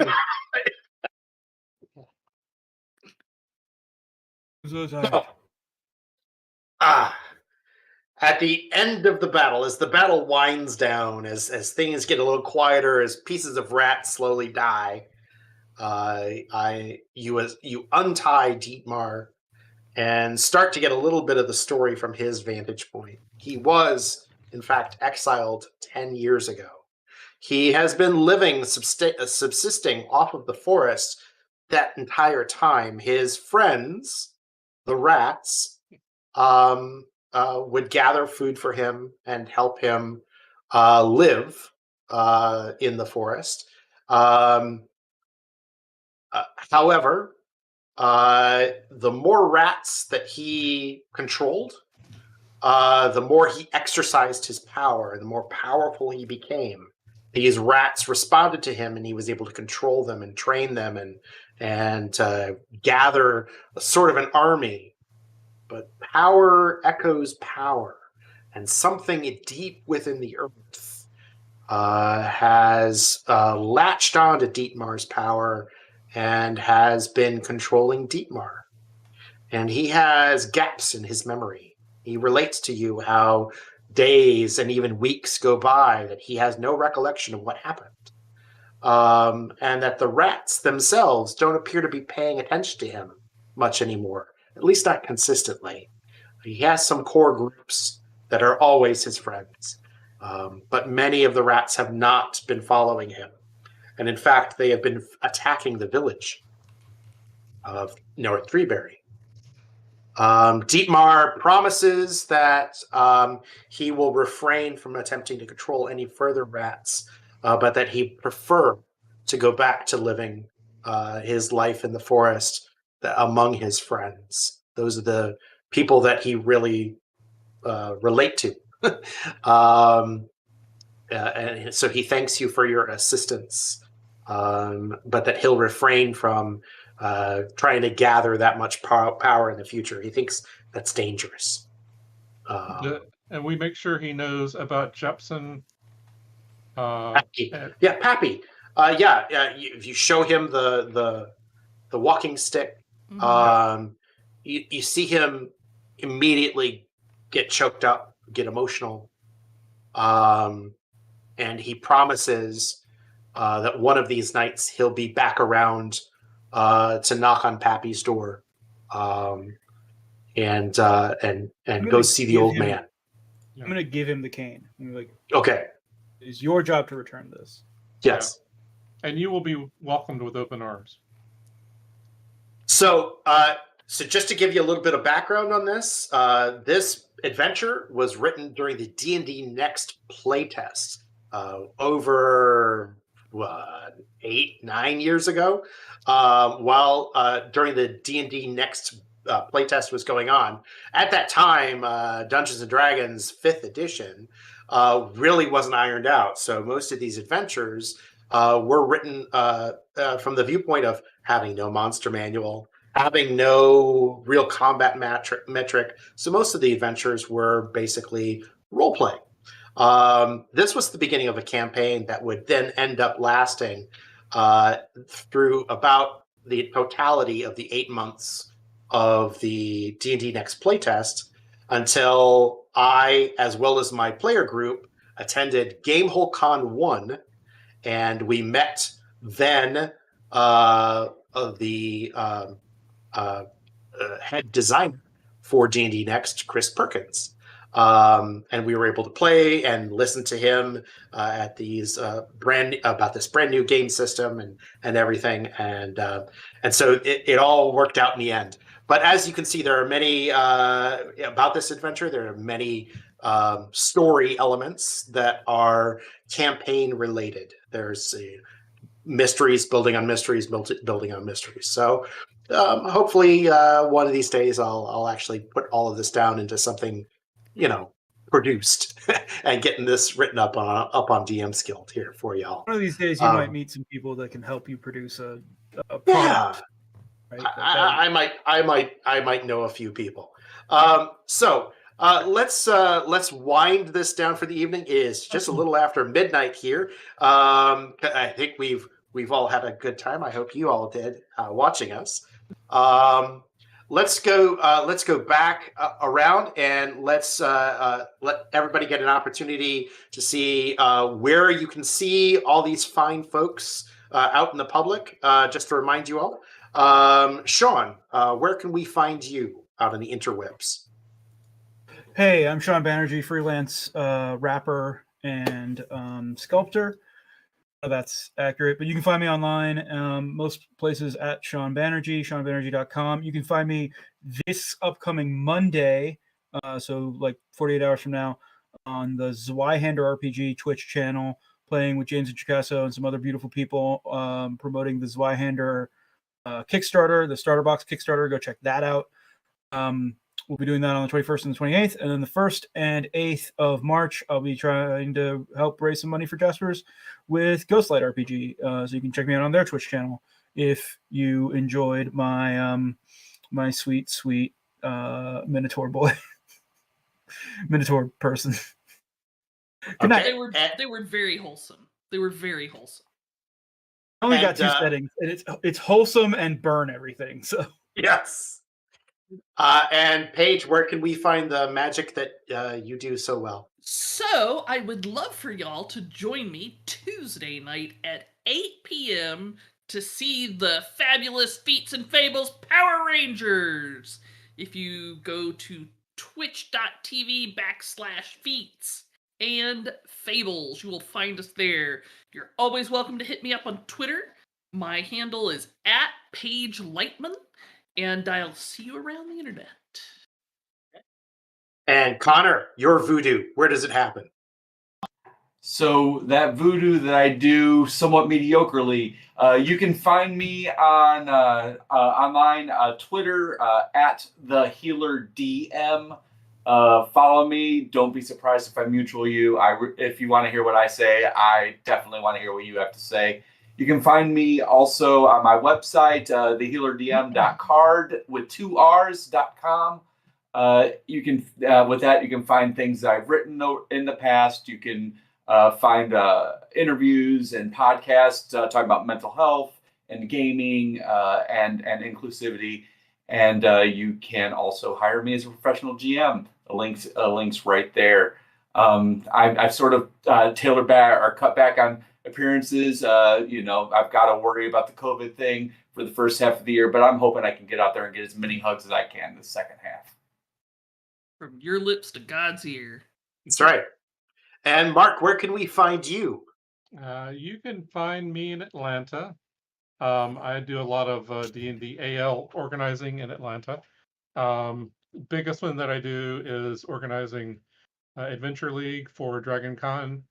That'll be coming up Labor Day weekend, first weekend of September. As always, we will have live in-person gaming. They have requirements for masking and vaccination proof and testing proof. We did it last year.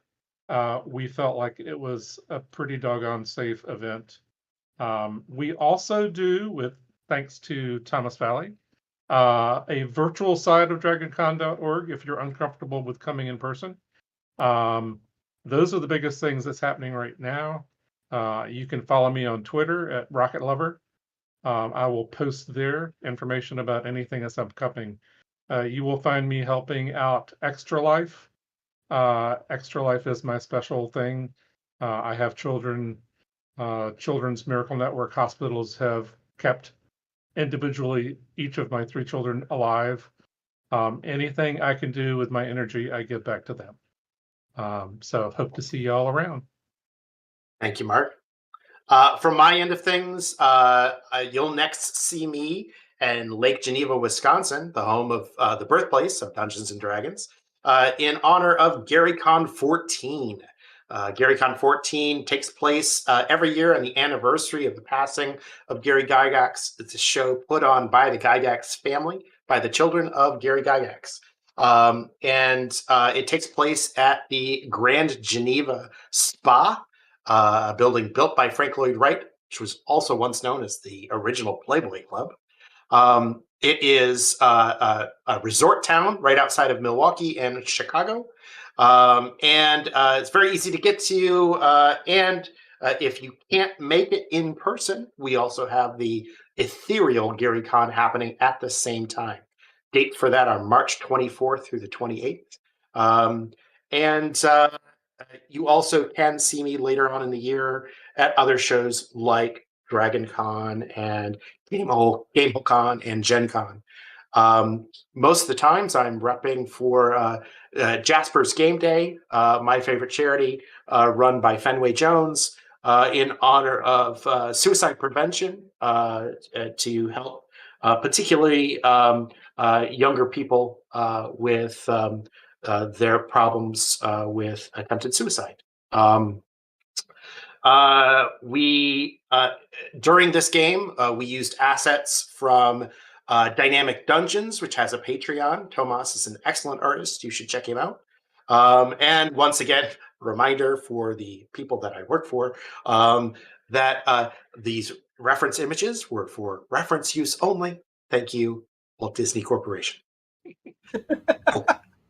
And with that, I would like to say a fond farewell. thank you all for attending virtual D&D weekend at Baldman Games. Once again, tomorrow at 3 p.m. Eastern Standard Time, Fenway Jones will lead us through her module for the virtual D&D weekends. Thank you. Bye. Bye, y'all.